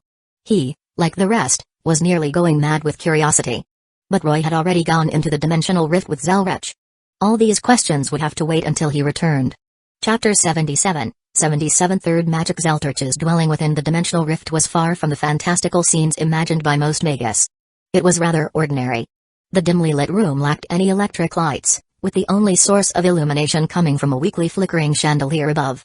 Upon seeing the entire room, one could describe the decor as utterly meager. Besides a large desk and chair, the room had nothing but pitch-black walls and bare floors. What's the matter, kid? Surprised by the state of this place? Zeltarch glanced at Roy, who had just entered the room. A bit, yes. The decor here is much more simplistic than I imagined. Indeed, the room's lack of luxury made it look extremely austere. Humphrey, how vulgar. I don't need sleep or rest, and I rarely stay here for long. Those unnecessary luxuries hold no meaning for me. Besides, this place hasn't changed for hundreds of years. But since it's in a dimensional rift between parallel worlds, there's no dust to accumulate. After saying that, Zeltarch sat back down in his chair and continued, so, what exactly brings you here? What is it that you seek my advice on? As you said, as someone who walked this path before you and someone with ties to the third magic, I suppose I can offer some relevant guidance. Thank you. Roy nodded slightly and quickly approached Zeltarch, explaining his troubles and his request. There's an issue with your body, so you're asking me to help develop it? After hearing Roy's story, Zelrach looked at him with a peculiar expression. Are you joking? You need me to help develop that body? Yes, I do. Roy nodded, confirming Zelrach's statement.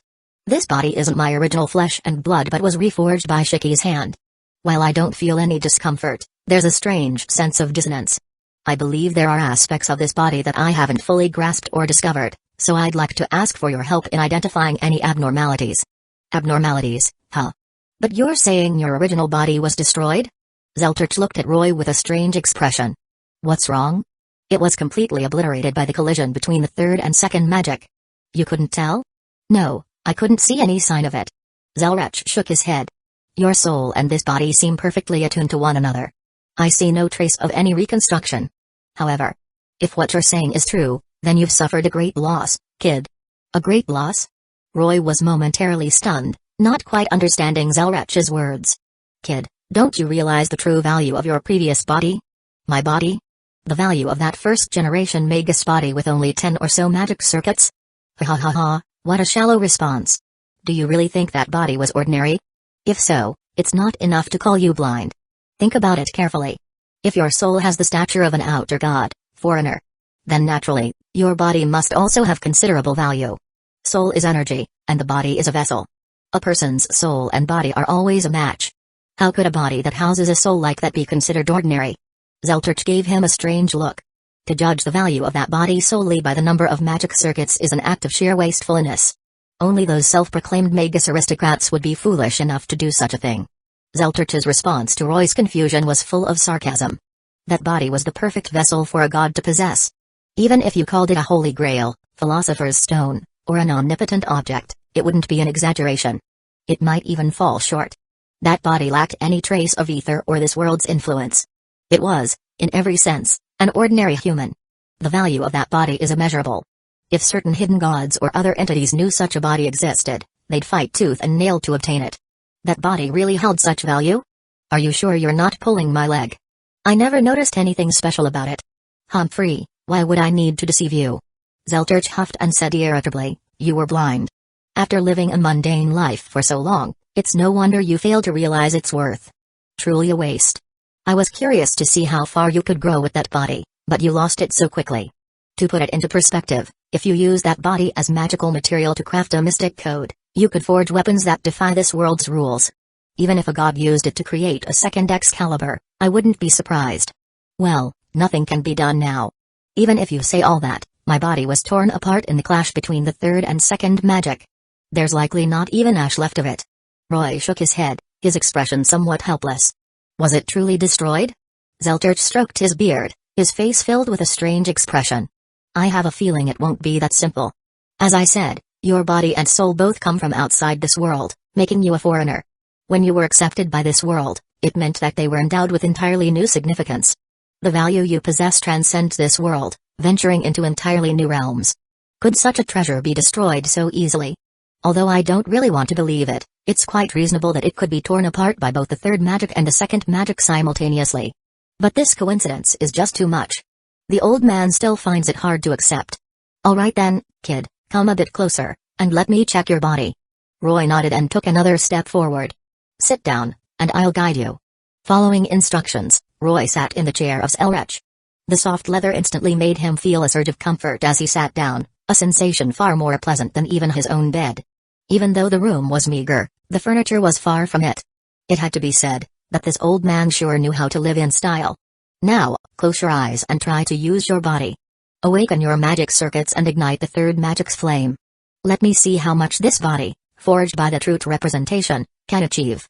Roy closed his eyes, following Zelterch's instructions, and began channeling his magical energy, activating the third magic while trying to illuminate the magic circuits in his body. This time was different from his initial brief trial when he had just been resurrected. He was now pushing his body to its limits, attempting to demonstrate the full extent of the power within his body. As soon as he closed his eyes, Roy found himself in an endless darkness, unable to see anything. But as he ignited the third magic deep within his soul, the space gradually began to brighten, and a pure white light emerged in his hand. Soon after, countless golden cracks, like veins, spread from beneath his feet, eventually illuminating the entire dark space. These radiant paths, stretching horizontally and vertically like a web, formed a network within his body. The only difference was that the ends of these paths connected to square, flat octahedron-like structures. Roy was sure of it. He had seen these luminous paths before. These were his magic circuits. The Count had once used a rough method to forcibly open his body's magic circuits, marking his first encounter with these transparent pathways. But back then, There had been only a few scattered light paths in the darkness. Now, this scene had turned the entire darkness into daylight. If these paths were all real, he couldn't even imagine what kind of state his body had reached. "Kid, what do you see?" "Magic circuits. So many of them. My magic circuits have multiplied countless times, and their number is beyond belief. How should I control them?" "Trust your instincts, and find the core of your body. I'll channel magical energy into you, and the rest is up to you." There was no right answer. The mysteries of his body could only be uncovered by himself. Zelrach raised his hand and opened a new door, channeling a massive amount of magical energy from the parallel world, continuously feeding it into Roy's body. Soon, in Roy's vision, the light of these pathways grew even more intense, and they began to move as if they had came to life, pulsating before him. They separated and converged, forming a new path right before him, leading to an unknown destination. If he relied solely on his eyes, all he could see was the distance within this space. Move forward. With that thought, the scene in his mind began to shift. He stepped onto the longest light path, getting closer to its end. This is it. He knew he had guessed correctly. He continued forward. As he drew nearer, the scenery before him expanded until he finally reached the end. At the very end of this world, he saw a cluster of white light amidst the countless pathways. A faint glow, along with a magic representing his soul. Roy knew exactly what it was. It was the core symbolizing the heavens feel, the third magic, now contained within his body. If it were just a simple use, as a mere vessel, the third magic he could exhibit would be only the tip of the iceberg. Only by fully grasping this core could he truly perform the miracle known as the third magic. The Holy Grail. Roy quickly approached, reaching out his hand to grasp the glowing core. The moment his hand made contact, the core emitted an even more brilliant light, and all the light paths simultaneously flared up, indicating that it had successfully activated. Or rather, it had been fully awakened.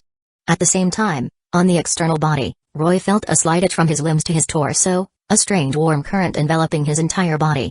White light illuminated the lines on his skin, radiating outward, while the concentration of magical energy in the air began to rise rapidly, becoming easily noticeable. This phenomenon was strikingly similar to the scene when the false angel descended, and due to the influence of the third magic, the surrounding environment started reverting to the age of gods. Zelterch furrowed his brow but did not stop the flow of magical energy from parallel worlds through his hand. Although the concentration of magical energy in the area had reached a terrifying level, something that could be considered lethal, this was merely a rest stop he had built within a dimensional rift. It wouldn't affect the temporal environment of the real world, so no matter how much the magical energy increased, it wouldn't be an issue. But what was the reason behind this endless desire and absorption? Zelterch attempted to withdraw his hand, but Roy's absorption of magical energy had reached a ravenous level. His body seemed like a vortex, constantly craving more and more magical power. Interesting. Is it magical energy you're craving? Well, that's perfect. If there's one thing this old man has in abundance, it's magical energy. Absorb to your heart's content. Zelterch stroked his beard and opened several more dimensional rifts, drawing in even more magical energy. He was curious to see whether Roy's body could be satisfied and what might happen if it stored enough magical energy. Time passed quickly. White lines continued to spread across Roy's body, countless trails of light radiating endlessly. Every vein, every hair, seemed to glow brightly.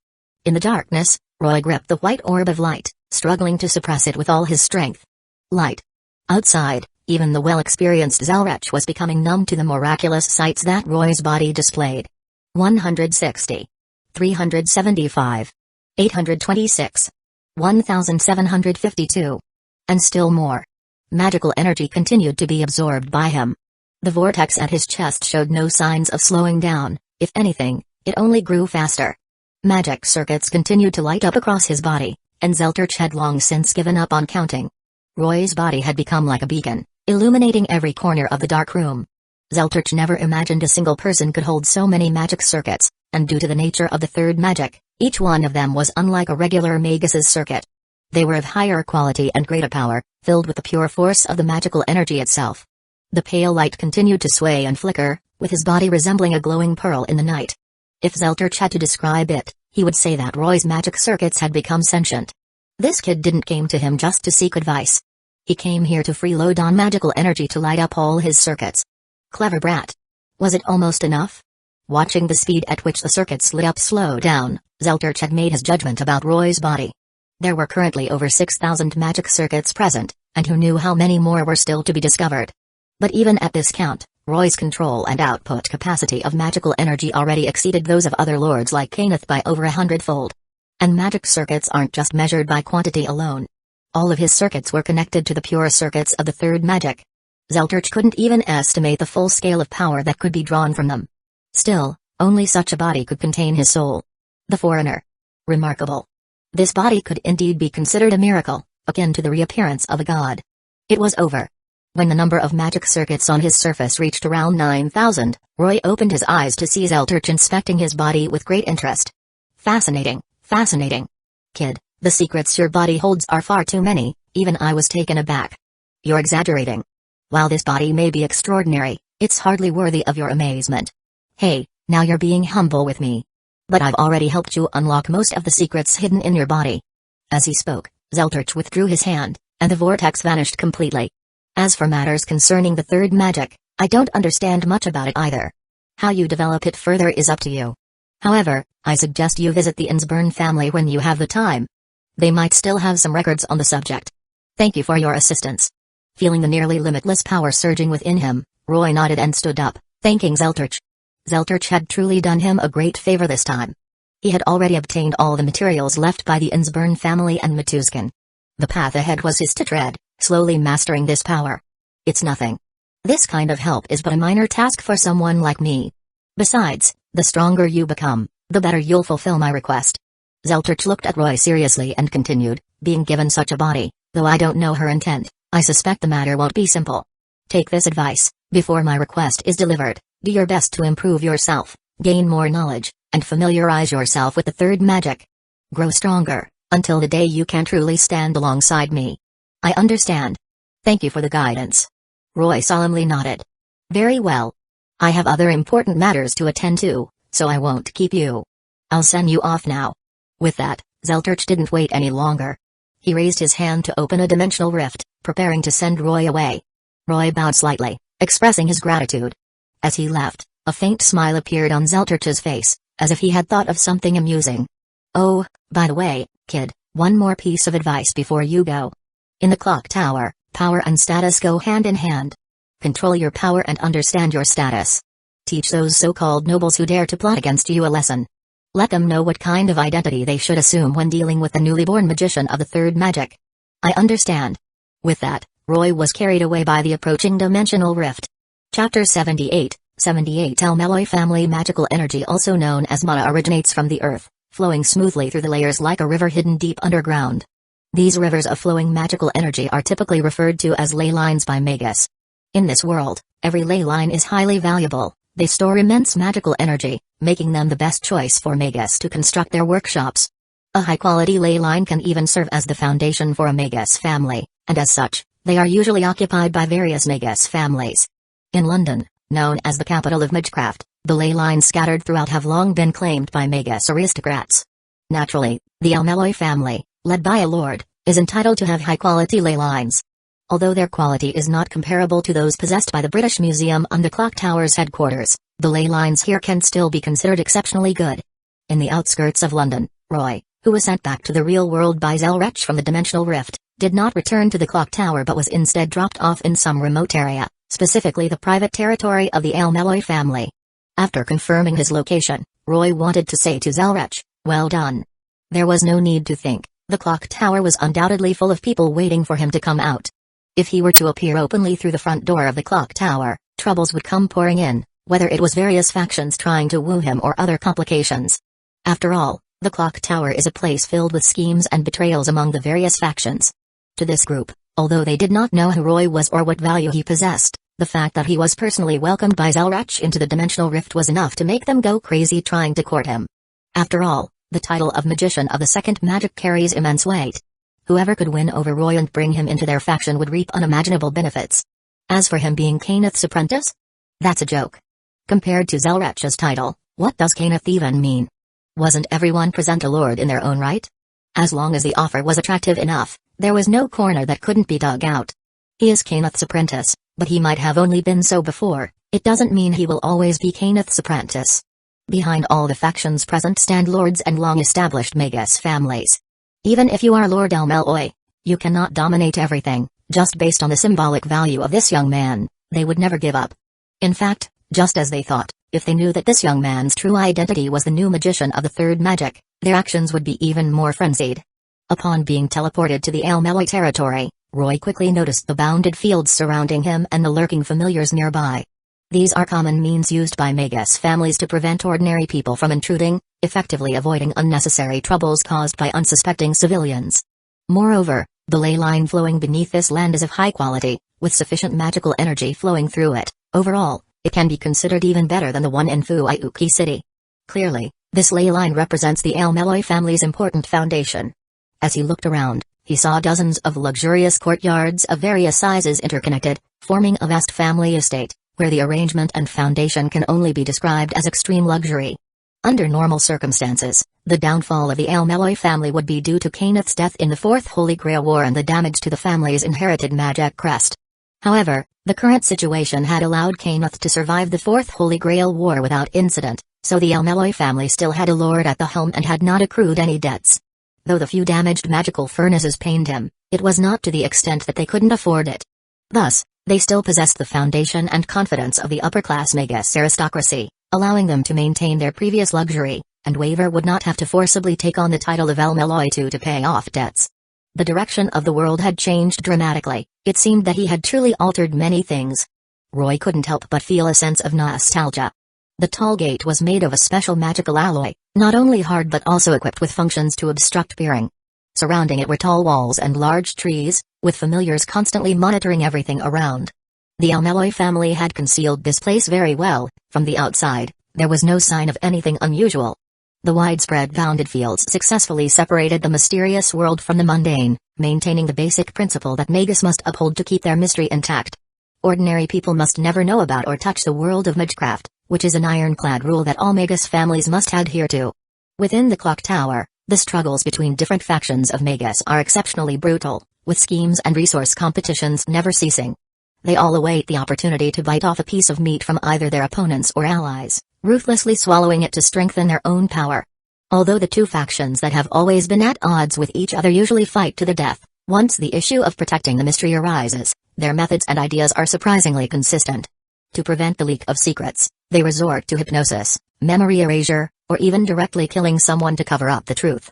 In short, these Magus have a myriad of means at their disposal and spare no effort. The so-called kindness and morality are completely disregarded in their eyes. Before doing these things, they even give themselves a grand justification. To concealment of mystery. They have formulated many related guidelines and plans, requiring every Magus involved with the mystery to adhere to them. They grandly state, to prevent the balance between the two worlds from being disrupted and affecting the order of the real world, and also to protect the stable lives of ordinary people. Thanks to them, eliminating ordinary people who have seen the mysterious has become a duty of Magus. Roy sneered at this. When it comes to the moral judgment of Magus, although it cannot be entirely dismissed, it certainly doesn't differ much from that.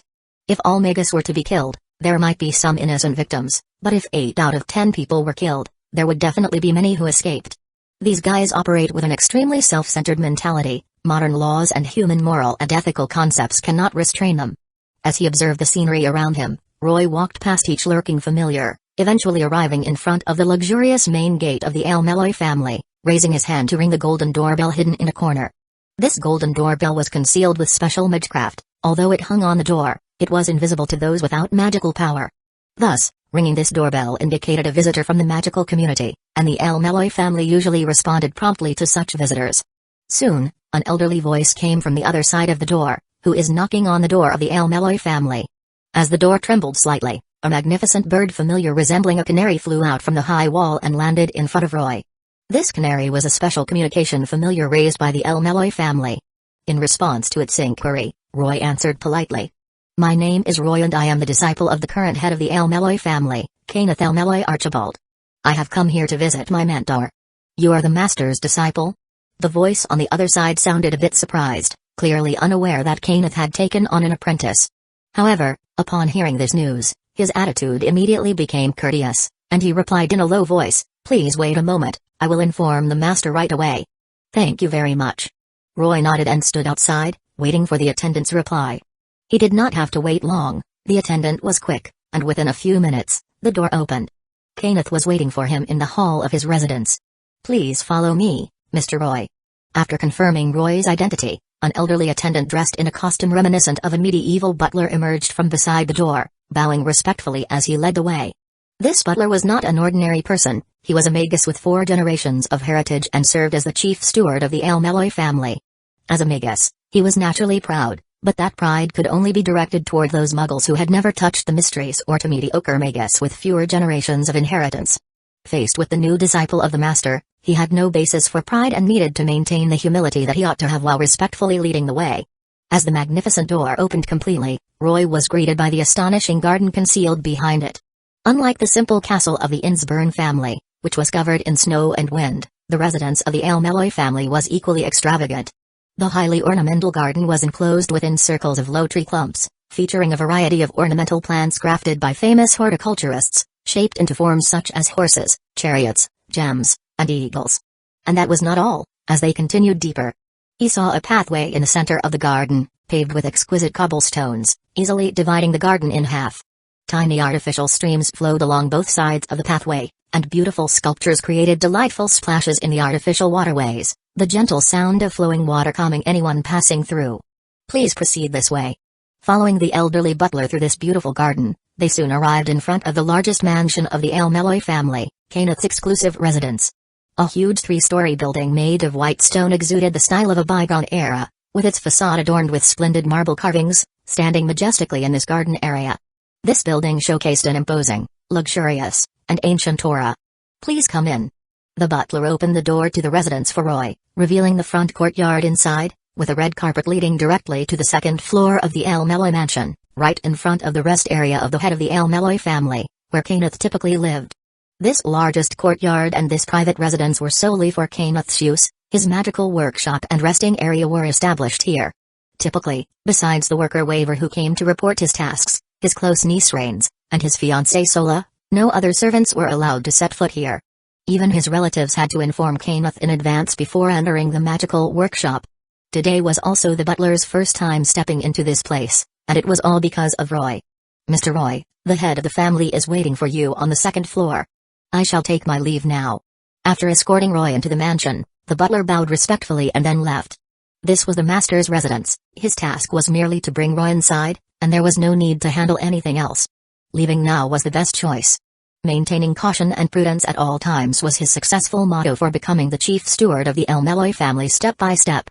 In this circle, one should not be overly curious. It is sufficient to do one's job well. Doing too much would only annoy people. I understand, thank you for your trouble. Roy nodded, indicating for him to leave, then raised his head to look at a room deep on the 2nd floor. The moment he entered the door, he had already sensed Kenneth's location, who was waiting for him upstairs. Knock. Knock. Knock. The door to the room was knocked on, and Kenneth, sitting in a chair, tapped on the table and called out to the outside, "Come in." It was clear he was getting impatient. Understood. With a response, Roy pushed open the door and walked in. Upon seeing Kenneth, he still wore a faint smile, pretending that nothing had happened. Roy's pretentious demeanor caused Kenneth's brow to twitch. He suppressed his anger and said, each word deliberate, "Now that you're back, don't you have anything you want to explain to me, my dear disciple?" After the Holy Grail War ended, he had been worried for so long, and once he received news of Roy, he introduced him to study at the clock tower. But the moment he arrived, he had been playing big shots on his own. While he had become a prominent figure in the clock tower, he had also suffered significant repercussions. He couldn't recall how many important figures had visited him or invited him out for detailed discussions. Clearly, Kenneth wouldn't let Roy leave until he clarified the matter today. "I understand, Professor Kenneth." Roy sighed. Seeing Kenneth's serious expression, he knew this matter couldn't be covered up, and he was prepared to share some of the reasons with Kenneth. After all, he felt he had caused a lot of trouble for Kenneth. "Give me some time to organize my thoughts, and I will explain it to you clearly." He then pulled out a chair and sat down opposite Kenneth, asking, "Where would you like me to start?" "From the very beginning. Tell me everything you experienced. Can you do that?" Kenneth looked at him seriously. "All right, then I'll start directly from what happened when I first entered the Holy Grail, if that's okay." Kenneth nodded and replied, "That's fine." Before starting his story, Roy glanced around and slowly raised his index finger in front of Kenneth as a signal. "Don't worry. This is my magical workshop, no one can intrude here. Even other lords wouldn't be able to sneak in undetected. No one will hear our conversation, so just go ahead and speak." Understanding Roy's intent, Kenneth confidently said, then placed his hand on the table to activate the workshop's barriers, completely isolating the entire residence from the outside world. Then I will begin. It was after I held the jeweled sword and broke into the Holy Grail. Roy nodded and began to recount his story. My connection with Selruch and all the changes happening now all started from that moment. At that time, As Roy began his narration, the two quickly fell into memories of that time. Chapter 79, 79 Ambition in the Elmeloy Mansion, the Great Library.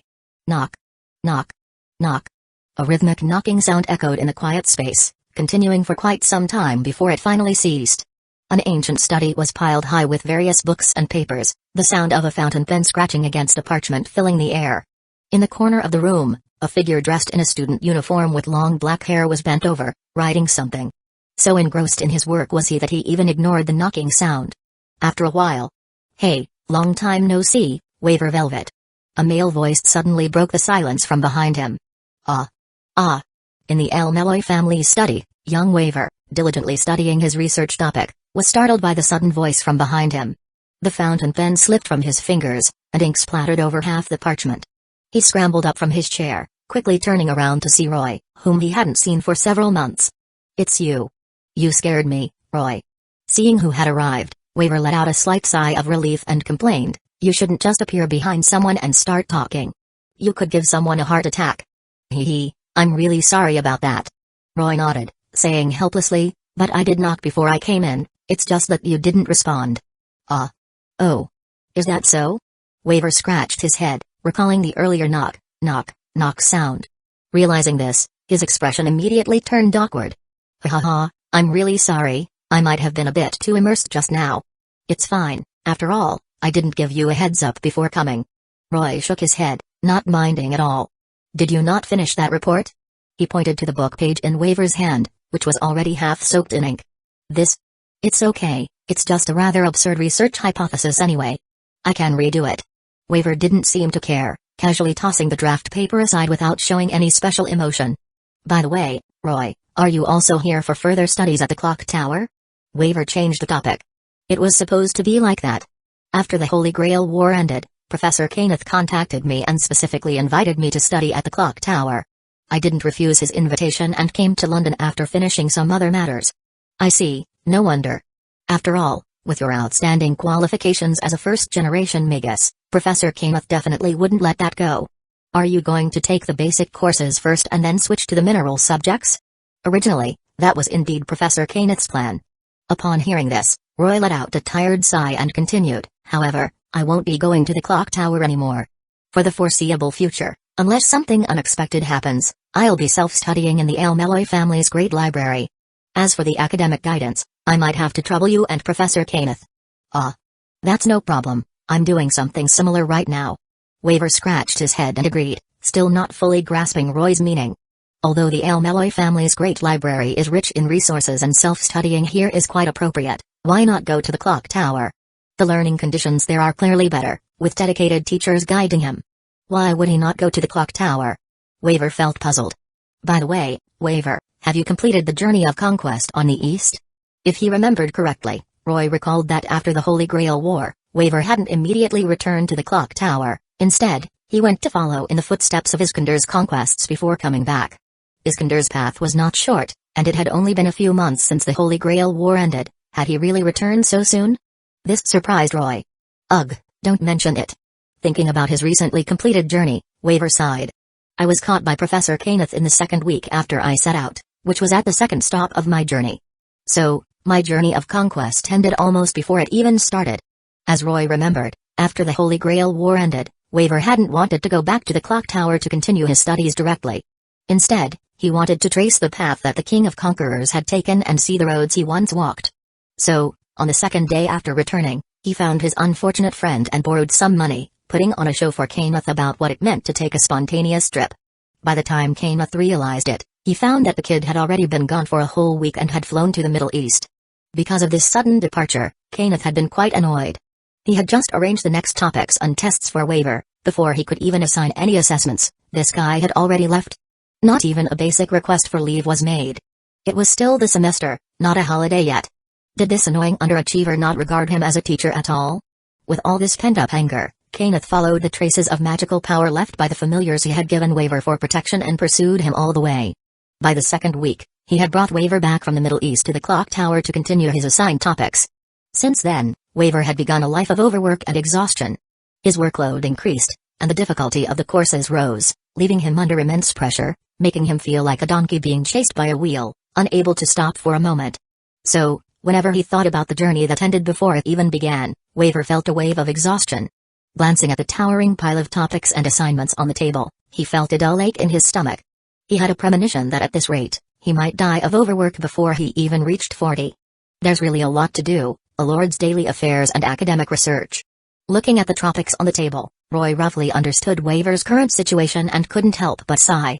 As Waver had once hoped, he had finally gained Kenneth's attention, who had even made an exception to give him the chance to prove his abilities in the magical community. However, the price he had to pay was quite profound. Now, Waver was shouldering half the tasks and daily affairs of the Lord, not counting the homework assigned by Kenneth. Every day felt like a full-time job, and compared to the Waver of the proper history, this Waver had entered a state of overwork much earlier. All they could do was hope he would be alright. Feeling Roy's sympathetic gaze, Waver instinctively covered his stomach. Ah, my stomach really hurts. On the other side, inside Kenneth Elmeloy Archibald's magical workshop. Kenneth's expression was rich at this moment, dark yet filled with a hint of fervor, as he held his lowered head with his hands, making it impossible to discern what he was thinking. In the quiet room, the faint sound of his muttering could still be heard. The third magician. He actually reached the end before me, how is that possible? But it's all true. Amazing, truly amazing. The miracles displayed by Roy had completely shocked this Magus noble. Regarding the experiences after entering the Holy Grail, Roy only narrated about 60% of the details, omitting his encounters with Void Shiki and Justice Leesrich von Innsbruck, as well as his subsequent journey to Tokyo and Innsbruck. If Kenneth were to learn about the existence of Void Shiki, he would undoubtedly go mad and drag Roy to Tokyo to find Shiki. Roy naturally wouldn't betray Shiki, so he skillfully concealed her existence from Kenneth. Even so, just the fact that Roy fused with the third magic and became the new magician of the third magic, reaching the swirl of the root in one go, was enough to leave Kenneth in awe, feeling as though he were dreaming. What Magus seek throughout their lives is nothing more than the pursuit of the swirl of the root, hoping to reach it one day. This is why they continue their bloodlines and carry on the traditions of the magic crest. Yet now, this ultimate goal was achieved by Roy, a cheap disciple he picked up. This young man, who had barely stepped into the world of magecraft for less than a year, had accomplished what other Magus had pursued for generations. How could he not be shocked? He couldn't help but contemplate. Had he wasted his years while being easily surpassed by his disciple? But this also explained why Zalrach personally sought out Roy. The person he was looking for was not them, but the new magician of the third magic. White light flickered before his eyes. Witnessing Roy's body, covered with 9,999 pure white magic circuits, Kenneth was momentarily dazed, and tears unexpectedly streamed down his face. He admired this gem of the world of magecraft while expressing his respect and yearning for the miracle of the third magic. In his eyes, this body in front of him was simply too perfect, perfect beyond any words in the world that could describe it. He believed that any Magus who saw this flawless body would go mad with admiration. This was a treasure of the world of magecraft, and it wouldn't be an exaggeration to describe it as a divine body living in modern times. At this moment, Roy's position and value in Kenneth's eyes were completely overturned. His worth had reached the limits of Kenneth's imagination, and all previous arrangements were now rendered void. Originally, he planned to first send Roy to study the basics for 2 years to solidify his magical knowledge and lay a solid foundation for the future, and then transfer him to study mineralogy for the next steps. Such a tight schedule was not only due to Kenneth's appreciation for talent but also his unique desire for control. He wanted to dominate Roy and firmly grasp such exceptional talent in his hands. Kenneth understood very well that a talent like Roy, given the right opportunity and suitable environment, could absorb nutrients and grow at an alarming rate. If one were not careful, he could grow to astonishing heights. Just like Tuko Ozaki, who surpassed all her teachers within just a few years, escaped control, and reached the highest rank of the clock tower, Grand. Although he didn't believe Roy possessed the terrifying talent of Tuko Ozaki, he still wanted to control him as much as possible. So ever since Roy set foot in London, Kenneth had arranged everything for him meticulously. He had even planned that when Roy completed all his studies and reached the 5th rank, he would pull this kid into the Elmeloy faction and marry Reigns to him, making him one of his own. But now all these plans had been overturned. Compared to the current Roy, Kenneth's previous small favors seemed like mere child's play. In the face of absolute value and strength, These things could not hold him back, rather, their positions had reversed. Kenneth's status had shifted from that of a benefactor to that of a recipient of favor. He could offer Roy nothing to attract him. Magical resources and materials held no allure or value for someone who had reached the end. On the contrary, the identity and value of the magician of the third magic could provide him and his family with tremendous convenience and worth. What does it mean for a Magus family to possess a lord? What does it mean for a Magus family to have a magician? There was no doubt about it. It represented the pinnacle, the true summit. Far surpassing any family's peak, the Elmeloy faction, along with the entire family, would gain an extraordinary status comparable to the wizard marshal, Kisser Zelrech Schwenorg, surpassing the three great nobles of Bardam Eloy, Trambulia, and Meloasta, and becoming the strongest noble in the clock tower. He was now immensely grateful that while Roy was the magician of the third magic, he was also his nominal disciple. This allowed him to draw Roy to his side. Roy was also someone worth every cost to the court. But what price should he pay to have him stand on his side? Kenneth fell into deep thought. After ending their brief conversation as master and disciple, Roy noticed Kenneth's worries and the change in his attitude. To put him at ease, Roy made a promise to Kenneth. He would not get involved in the power struggles of other factions or nobles. Before the right moment arrived, he would not proactively expose his identity as the magician of the third magic or the existence of the third magic. And he would not betray their master-disciple relationship. Only after making these three promises did Kenneth relax. He gave Roy a few simple instructions, then took out the key to the Elmeloy family's grand library from his drawer, along with his identity badge, granting Roy the high privilege of free passage throughout the entire family. Moreover, he could utilize any resources of the Elmeloy family, including magical materials and funds, without restriction. As long as Roy wished, he could come and go freely anywhere and could use the entire Elmeloy family's resources. He wouldn't even need to report to Kenneth. He possessed absolute autonomy that even the high-ups of the Elmeloy family could not question. Such a bold distribution of power could almost be said to be handing over the Elmeloy family to Roy. However, Kenneth didn't feel there was anything wrong with this. He was well aware that, considering the temperament of the lords from other departments, they were likely still waiting at the clock tower for Roy, the one whom Zelrach had met, to return. Even though Roy had made a promise, Kenneth still couldn't feel 100% at ease. The loss of the third magic and the magician of the third magic was something he needed to stifle at its inception, even if there was only a 1 in 10,000 chance. Therefore, he needed to prioritize making the highest offer before other lords could bid, so that others couldn't surpass him. He would bind Roy with the bonds of master and disciple, using reason and emotion to ensure Roy was drawn onto the chariot of his family. As long as he could gain the allegiance of the magician of the third magic, this cost would be nothing.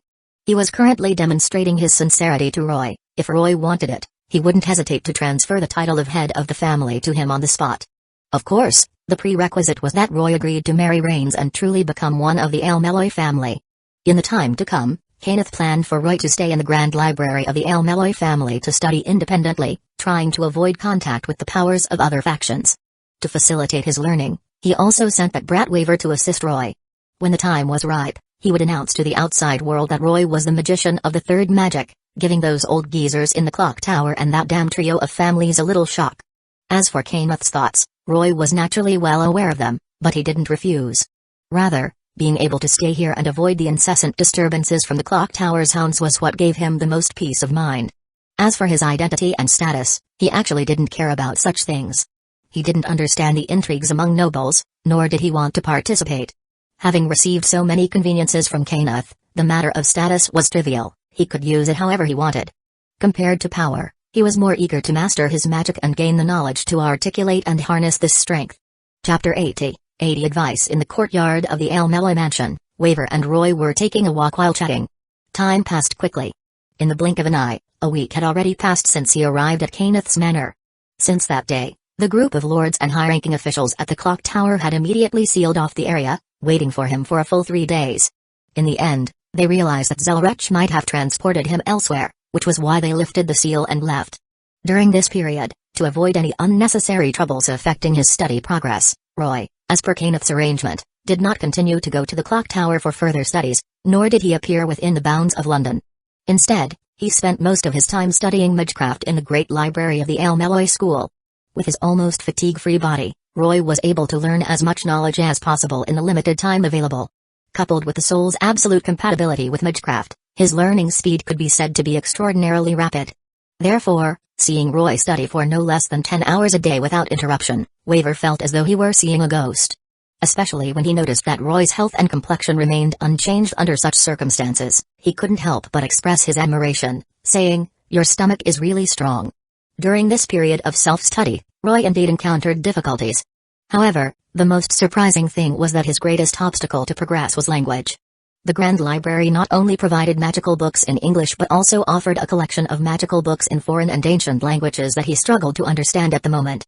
Fortunately, Jubstachiite from the Innsburn family, aware of the issues he was facing, quickly sent a homunculus to translate the material into a language he could comprehend overnight. But even with the help of the homunculus sent by Jubstachiite, it did not resolve his current problems because the translated magical books contained many vocabularies and terms that could only be understood by Magus. If it weren't for Waver, a theoretical genius, who assisted him in translating and explaining, Roy might have been stuck there. In Fuyuki City, the Magus followed local customs, using Japanese to communicate with one another. However, in London, no one spoke Japanese. This wasn't an anime world where the entire universe used a single language. So, during this week, aside from the necessary sleep and rest, Roy spent all his time reviewing other ancient languages and studying and expanding his magecraft knowledge. This fulfilling schedule brought back memories of his busy days preparing for exams in high school. In fact, with the third magic as the core, and after transforming, Roy had long transcended human limitations. Even his rest and sleep were merely rules he imposed on himself. He hadn't felt the so-called fatigue and hunger in a long time. The life force and magical power flowing and continuing to generate within him felt almost endless. Fatigue, hunger, and all kinds of negative sensations had long been unrelated to this perfect body. He had already become a special being that transcended humanity, akin to those true ancestors. Whether this change was good or bad for him, Roy was uncertain. However, he worried that if he continued to live in this state for a long time, gradually adapting and fading away, he would detach from humanity, becoming no longer himself, with both his soul and body turning into immortal beings like those true ancestors. Therefore, he set many rules for himself to prevent himself from straying too far. Over a week had passed, and after several days of intense cramming, Roy felt that his language proficiency had improved significantly, reaching a level where he could read magical books fluently. Glancing at Waver, who had fallen asleep at the table, exhausted to the point of being unconscious, Roy pulled a blanket from the wall and covered him. During this week, Waver had not only had to handle the extracurricular assignments left by Kenneth but also had to tutor and explain relevant knowledge about magecraft to him, clearly exhausting him. Although it was already bright outside, Roy did not plan to wake Waver. He extended his finger and lightly traced a butterfly in the air, making it land on Waver's head. Soon, the calming magecraft on the butterfly began to take effect, and Waver fell into a deeper sleep, letting out soft snores. "Sweet dreams," he said softly. When he closes his eyes, Roy once again entered the dream to visit his old friend, the so-called Master Swordsmanship, who was also the Magus of Flowers, Merlin. However, this time when Merlin saw Roy, he was clearly not as happy as before. One could even say he looked a bit frightened. Roy enthusiastically said, "Merlin, I am here to see you again." Merlin had a terrified expression on his face. "Don't come over here." It wasn't that Merlin was uninterested in Roy, he had seen through Roy's character. No, perhaps it was Roy's attitude towards him. As a monster that had lived for 1,000 years, he had confidence in his ability to judge others. He was certain that in Roy's eyes, he was nothing more than a pitiful tool. Roy was someone who wouldn't show up without a reason. Every time he actively sought him out, it was definitely because he wanted help with something. Not long ago, because he helped him with something, he had nearly walked through the gates of hell, almost getting sliced apart by that person, completely entering the throne of heroes. This led to Merlin developing a reflex to want to run away whenever he saw Roy. This guy was here to set him up again.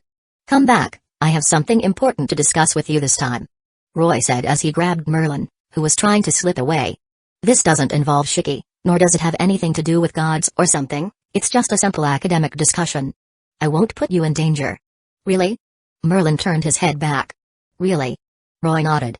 "I don't believe you." Merlin frowned, clearly still wanting to escape. However, after a brief playful struggle between the two, Merlin ended up staying. Roy was someone he cared about very much. He was also one of the few humans he could actually have a conversation with. Although he had tricked him before, he had indeed helped him out a lot. Before leaving, he decided to hear what Roy wanted him to do and then decide whether to help him. "However, just to be clear, I won't risk my life to help you with any dangerous tasks this time."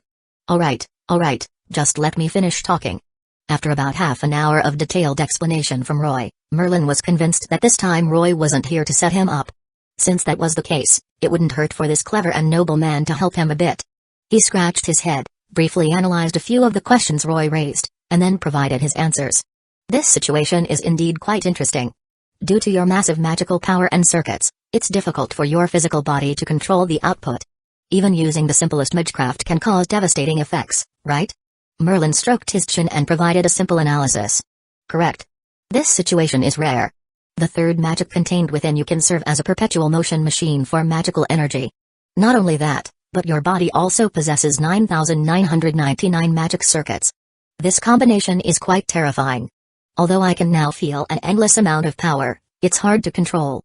Even if I do my utmost to reduce the output, it results in ordinary magecraft being magnified hundreds of times in my hands, increasing both in quality and quantity.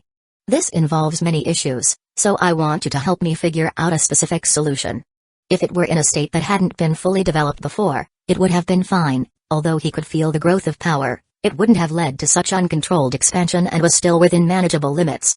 But ever since Zelrach infused him with magical energy from several parallel worlds, his body had become increasingly unmanageable. His power was always at its peak, with endless magical energy, but the output was fixed. No matter how he controlled it, it would reach devastating effects. In just 1 week, the rivers and forests surrounding the El Meloy residence had been blasted countless times. Since he couldn't find a solution, Roy thought of this friend of his who had the highest magical prowess. Merlin. As for this solution, the most convenient way would naturally be to seal the magic circuits. As long as the number is reduced to an appropriate amount, it should be fine. Merlin stroked his chin and started proposing a method. However, this method won't work for you. After all, the number of circuits you possess has already reached a level that can be described as spiritualized magic circuits. Unless you seal yourself completely, there won't be any particularly significant effects. Roy nodded. He had thought of this method. Just as Merlin said, his entire body was covered in magic circuits, and even if he tried to seal them, it wouldn't be feasible. As for other methods, Merlin pondered for a moment and then proposed his suggestion. Then all that's left is to enhance your control over your magical power. You mean to improve my control over my magical power? Roy shook his head and replied. I've thought of that method too, but you know, Merlin, control is different from magical power. It's not something that can just be improved. To enhance it, one needs to accumulate experience and constantly adapt. If I start now, how long will it take to master so many circuits? Control. Merlin shrugged. Indeed, this isn't something that can just be improved at will. It can only rely on the Magus's own accumulation and insight, and no one else can help you. However, you can seek external assistance. Seek external assistance? Merlin didn't keep him in suspense and directly provided the answer. For example, special mystic code or mystic eyes. Auxiliary mystic code and mystic eyes that enhance the use of one's own magical power do exist. Some Magus use this type of mystic code or mystic eyes to make the most of their limited magical power. Although the effects usually aren't very pronounced, they happen to be perfect for your current situation. As a court Magus, Merlin had a high perspective. After a brief moment of thought, he quickly proposed a suitable solution for Roy. First, find a specific mystic code or mystic eyes to wear. This will help impose simple restrictions and strengthen control over your own power. Then you can gradually familiarize yourself and reclaim your original strength. Even if you do encounter a truly tricky enemy, you can take off the equipment to unleash all your power, similar to a boss entering its second form in a game, building up strength to scare the enemy. What do you think of this idea? Are you saying to preemptively store power? Roy raised the corner of his mouth, understanding Merlin's suggestion, and pondered it carefully. He found that Merlin's suggestion indeed seemed feasible. That's exactly the idea. What do you think?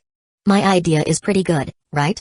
It is indeed feasible, but, well, it's quite difficult. After all, the amount of magical power in your body is exaggerated, and it's hard for the modern Magus to create a device that can restrain you. Can you make it? Of course. Who do you think I am? Merlin confidently patted his chest and said, not to brag, but although I prefer to use a sword to cut people, my magecraft level has definitely not fallen behind. Even that Morgan girl is no match for me. I haven't found anyone in magecraft but King Solomon that I truly respect. The two exchanged glances and then burst into laughter together. Then Roy extended his hand. Help me, Merlin.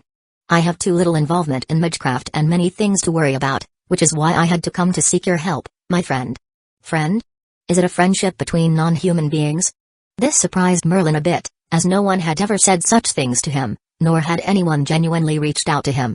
The sunlight and petals in the dream entwined around his palm, and as Merlin followed the arm to see his warm smile, he couldn't help but feel moved. "Alright, I'll help you one more time. After all, I did establish a bond with you, you annoying brat." Saying this, he naturally grasped Roy's hand and exchanged smiles. "During the time I've spent with you, it's been one of the rare joyful moments in my 1,000 years. Anyway, I've already helped you so many times, this one more time doesn't matter." "Thank you." "You're welcome. However, I hope that next time when I'm in trouble, you'll be just as reckless for me, my friend." Merlin looked into Roy's eyes and said seriously. "Of course, I promise you that debts of gratitude and enmity will always be repaid." "Ah, you're becoming more and more like that Avenger, but I believe you. Alright, enough small talk. Let's relax a bit. Before I help you create the device, let me check how your body is developing." Merlin's hand began to roam all over Roy's body. "Fuck off." Accompanied by a kick from Roy in the dream, the two fell back into a moment of playful chaos. On the other side, Kenneth, at the family estate, felt a bit anxious. When he saw the mountain of magical letters on the table, he couldn't help but feel a headache. Just like hyenas on the African savannah, who will hunt to death once they smell blood, the folks from the clock tower seemed unwilling to give up easily, acting like those hyenas. Kenneth could guess that they would never easily abandon Roy, even though he had clearly explained to them that Roy was his disciple, stating his position. Even so, those hyenas wouldn't give up, they would only find a more secretive way to dig their claws into him. By any means necessary, without moral boundaries, to achieve their goals, they would use whatever means possible. That's how despicable Magus are. Having mingled in the upper echelons of the world of magecraft for many years, Kenneth was very well aware of this. The pile of envelopes on the table was nothing but those Magus families probing for information about Roy. Though he didn't want to deal with them, he had to admit that with their status in the clock tower, offending all of them at once would be quite troublesome. Even as Lord Almeloy, he couldn't refuse them all at once. Kenneth could only reply to each one individually to negotiate. Roy was his greatest card and could never be exposed. Currently, the only ones who knew he was the magician of the third magic, besides Zelrech, were Kenneth himself. Kenneth was relieved that Roy didn't show any resistance towards joining the Almeloy, which was a very good sign. As long as Roy wasn't repulsed, there were plenty of ways to make him like it. He would subtly bestow more favors upon him to strive to pull him onto his chariot as soon as possible. He had already asked Roy how much control he had over the third magic. He also learned that Roy was still in the exploratory stage with his magic. Although he could produce endless magical power due to the third magic's near-perpetual motion in his body and could reach maximum magical energy output with his 9,000 magic circuits, his strength far exceeded several well-prepared lords joining forces. However, this was merely the most basic application of the third magic. If it was just about producing and accumulating magical power, it would simply be a waste. Roy was far from reaching the level of Zelrech, where magecraft could be used skillfully and integrated seamlessly. He still had doubts and confusion regarding the application of the third magic. So, he still needed more time. The appearance of the new magician of the third magic would inevitably cause a huge uproar in the magical community, bringing unnecessary troubles. Although Roy was confident that with his strength, he could be considered a top powerhouse in the modern world of magecraft, he was definitely not the strongest. The hidden depths of the three great noble families of the Clock Tower, the mysterious Wandering Sea, the Atlas Institute, the Dead Apostle Ancestors, the Black and White Princess, and the White Wing Lord, those organizations and beings undoubtedly could severely injure or even kill him, not to mention the Crimson Moon or even the Ultimate Ones. The surface of the moonlit world has never been as simple as it appears. There might be dangers lurking in every corner of the world that could lead to his downfall. Even as the magician of the third magic, when he fully mastered his magic, he could probably only squeeze into the top tier of this world. Not to mention where he stood now, so he still needed more time to accumulate. When he had gathered enough magical knowledge to explain the third magic and could apply it, it would also be the moment he formally stepped into the high-end combat power of the moonlit world, announcing the arrival of the magician of the third magic. In Kenneth's view, that would also be the time when the Almeloy family would replace the three great noble families as the #1 faction in the Clock Tower.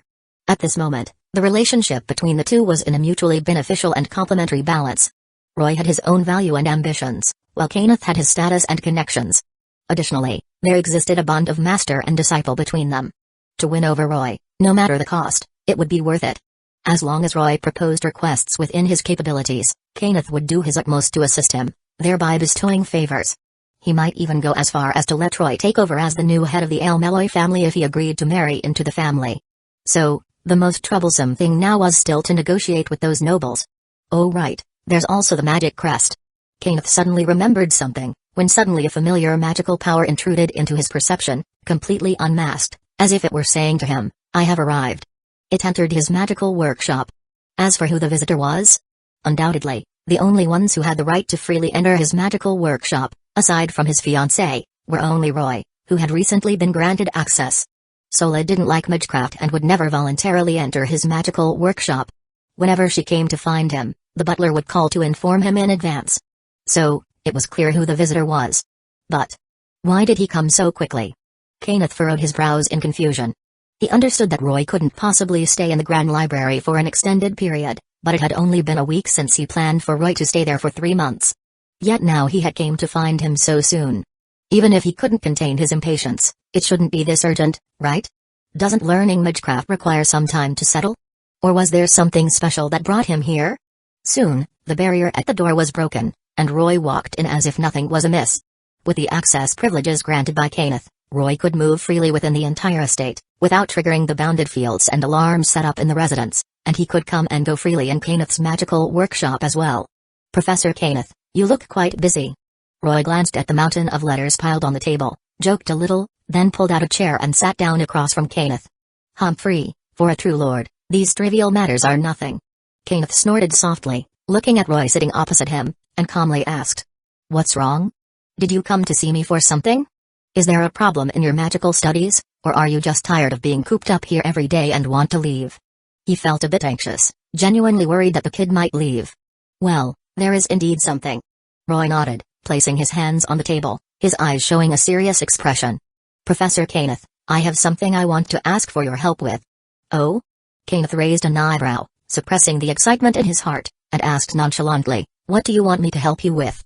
Kenneth's inner feelings were far from the calm he presented. He could even say he was barely able to contain his joy.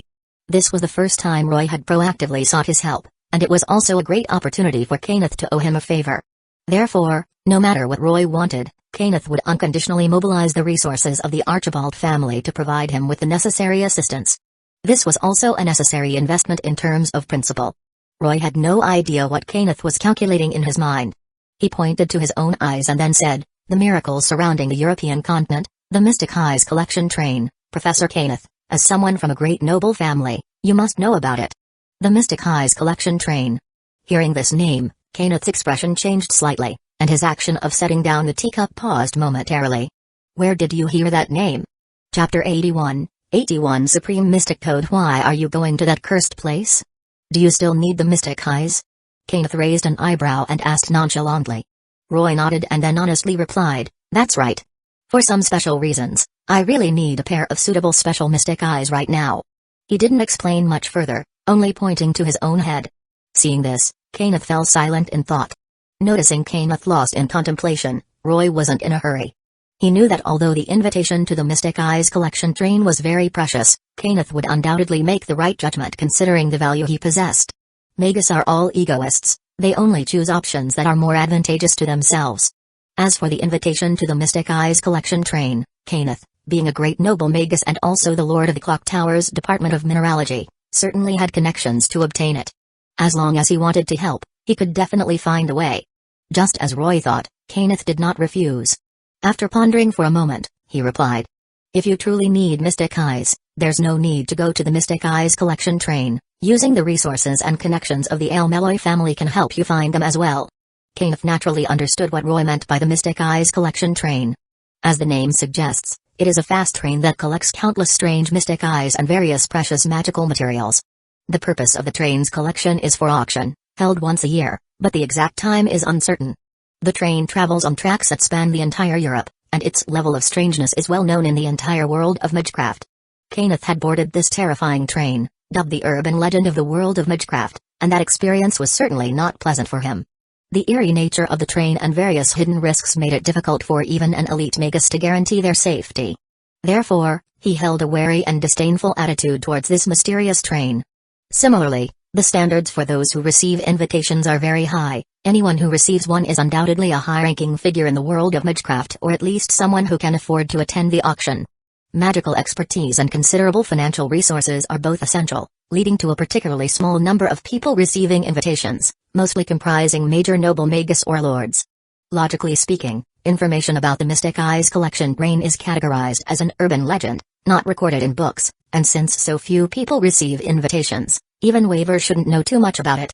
How does he know about the Mystic Eyes collection train? Kenneth felt suspicious. But facing Kenneth's doubts, Roy shrugged.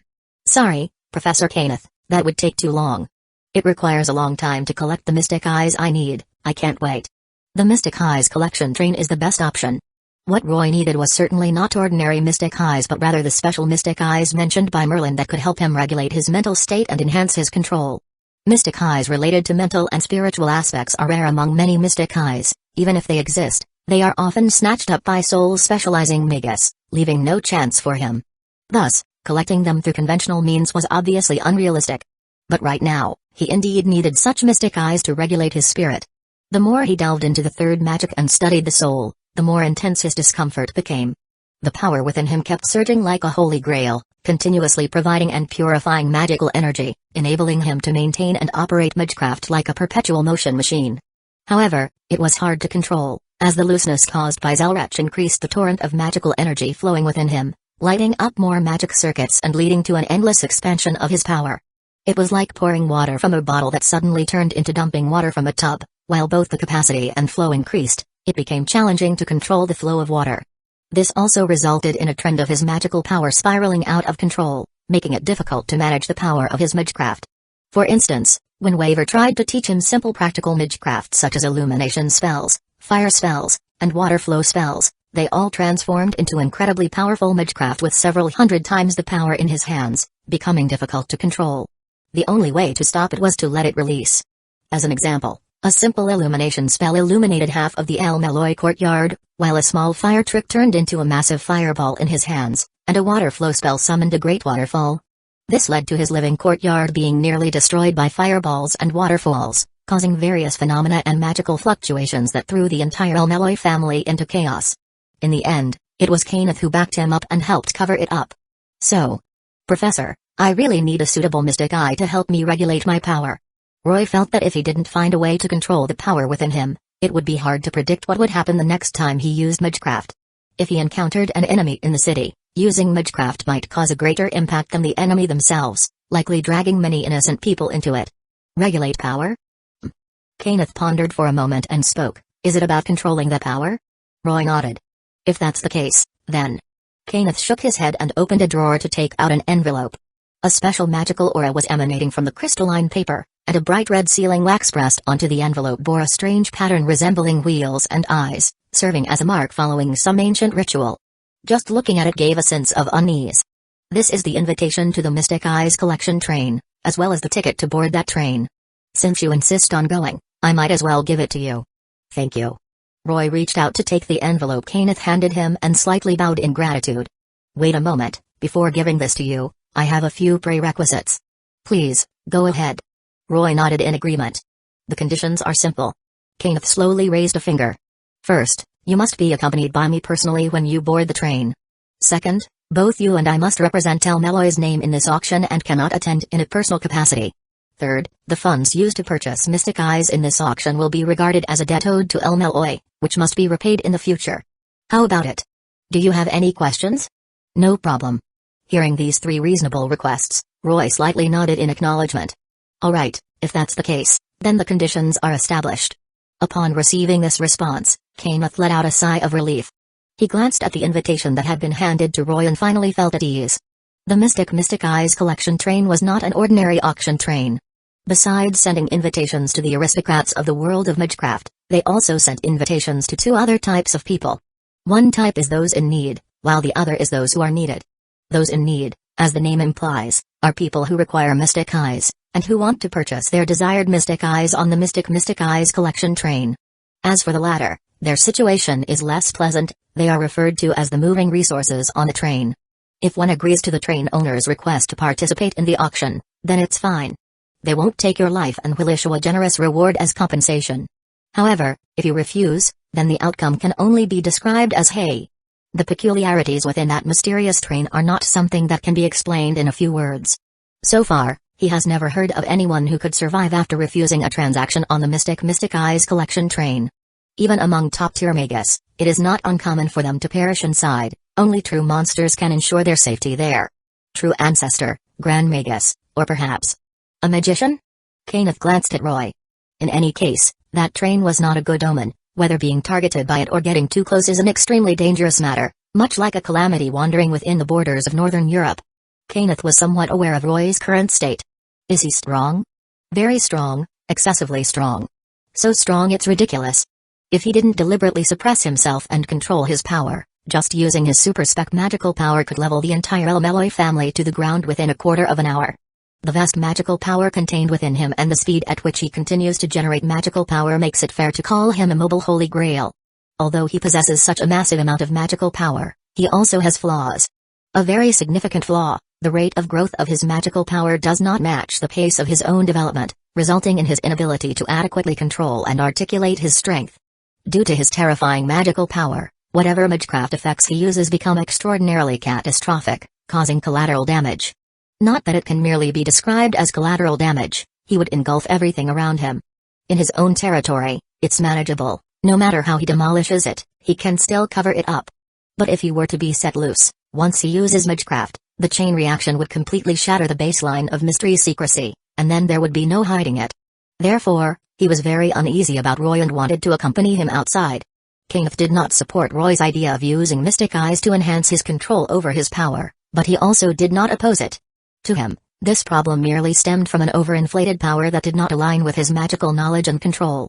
While it was troublesome, it was by no means an insurmountable problem.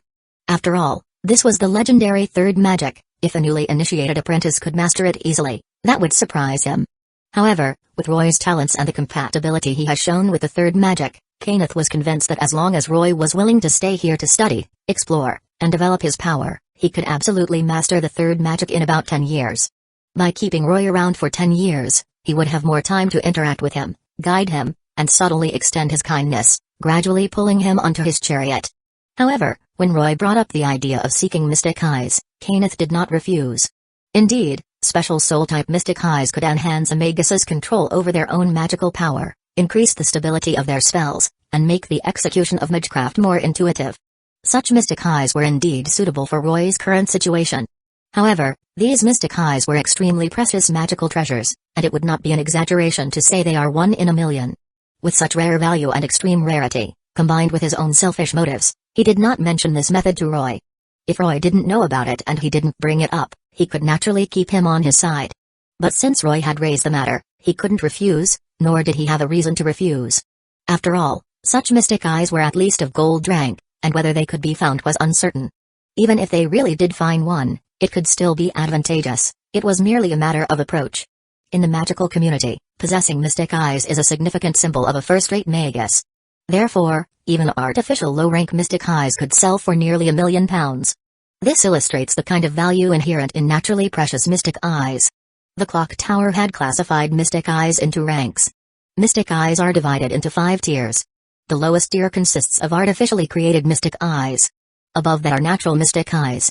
First is the noble color rank, which has abilities roughly characterized by binding, compulsion, contract, incendiary, illusion, misfortune, charm, prophecy, etc.